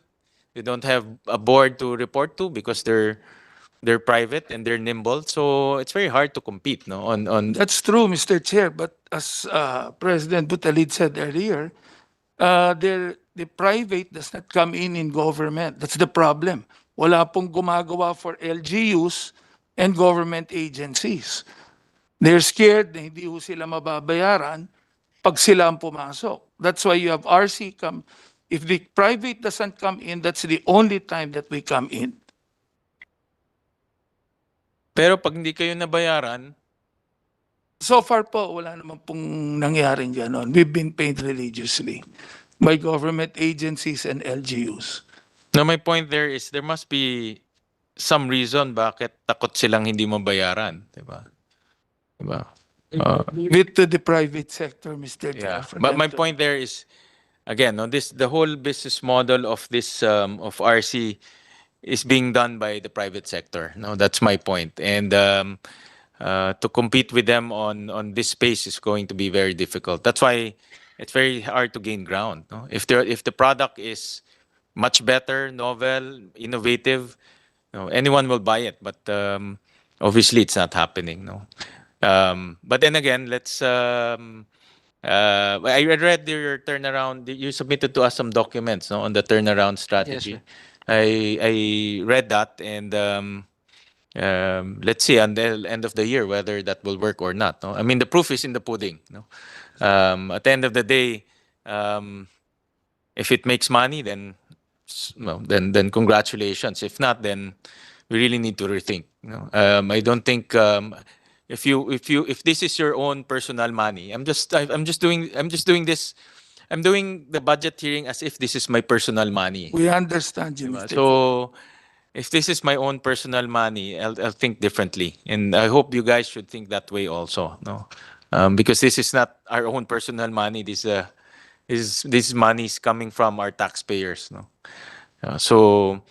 but nothing personal, John. I'm just putting that on record. I'm just doing my job. No, as what I'm. We understand you, Mr. Chair. All right. With that, I don't have any more questions. Any more questions? I covered everything. So we have some list of submissions. Yeah, but it's too long. We'll just send it to you via email. Just submit it to us. Hopefully soon. So before we sponsor this on the floor, we'll be guided accordingly, and a lot of the details will be answered. No, and just submit it to us through email. All right. So thank you very much for your time, and we'll adjourn this hearing. Thank you.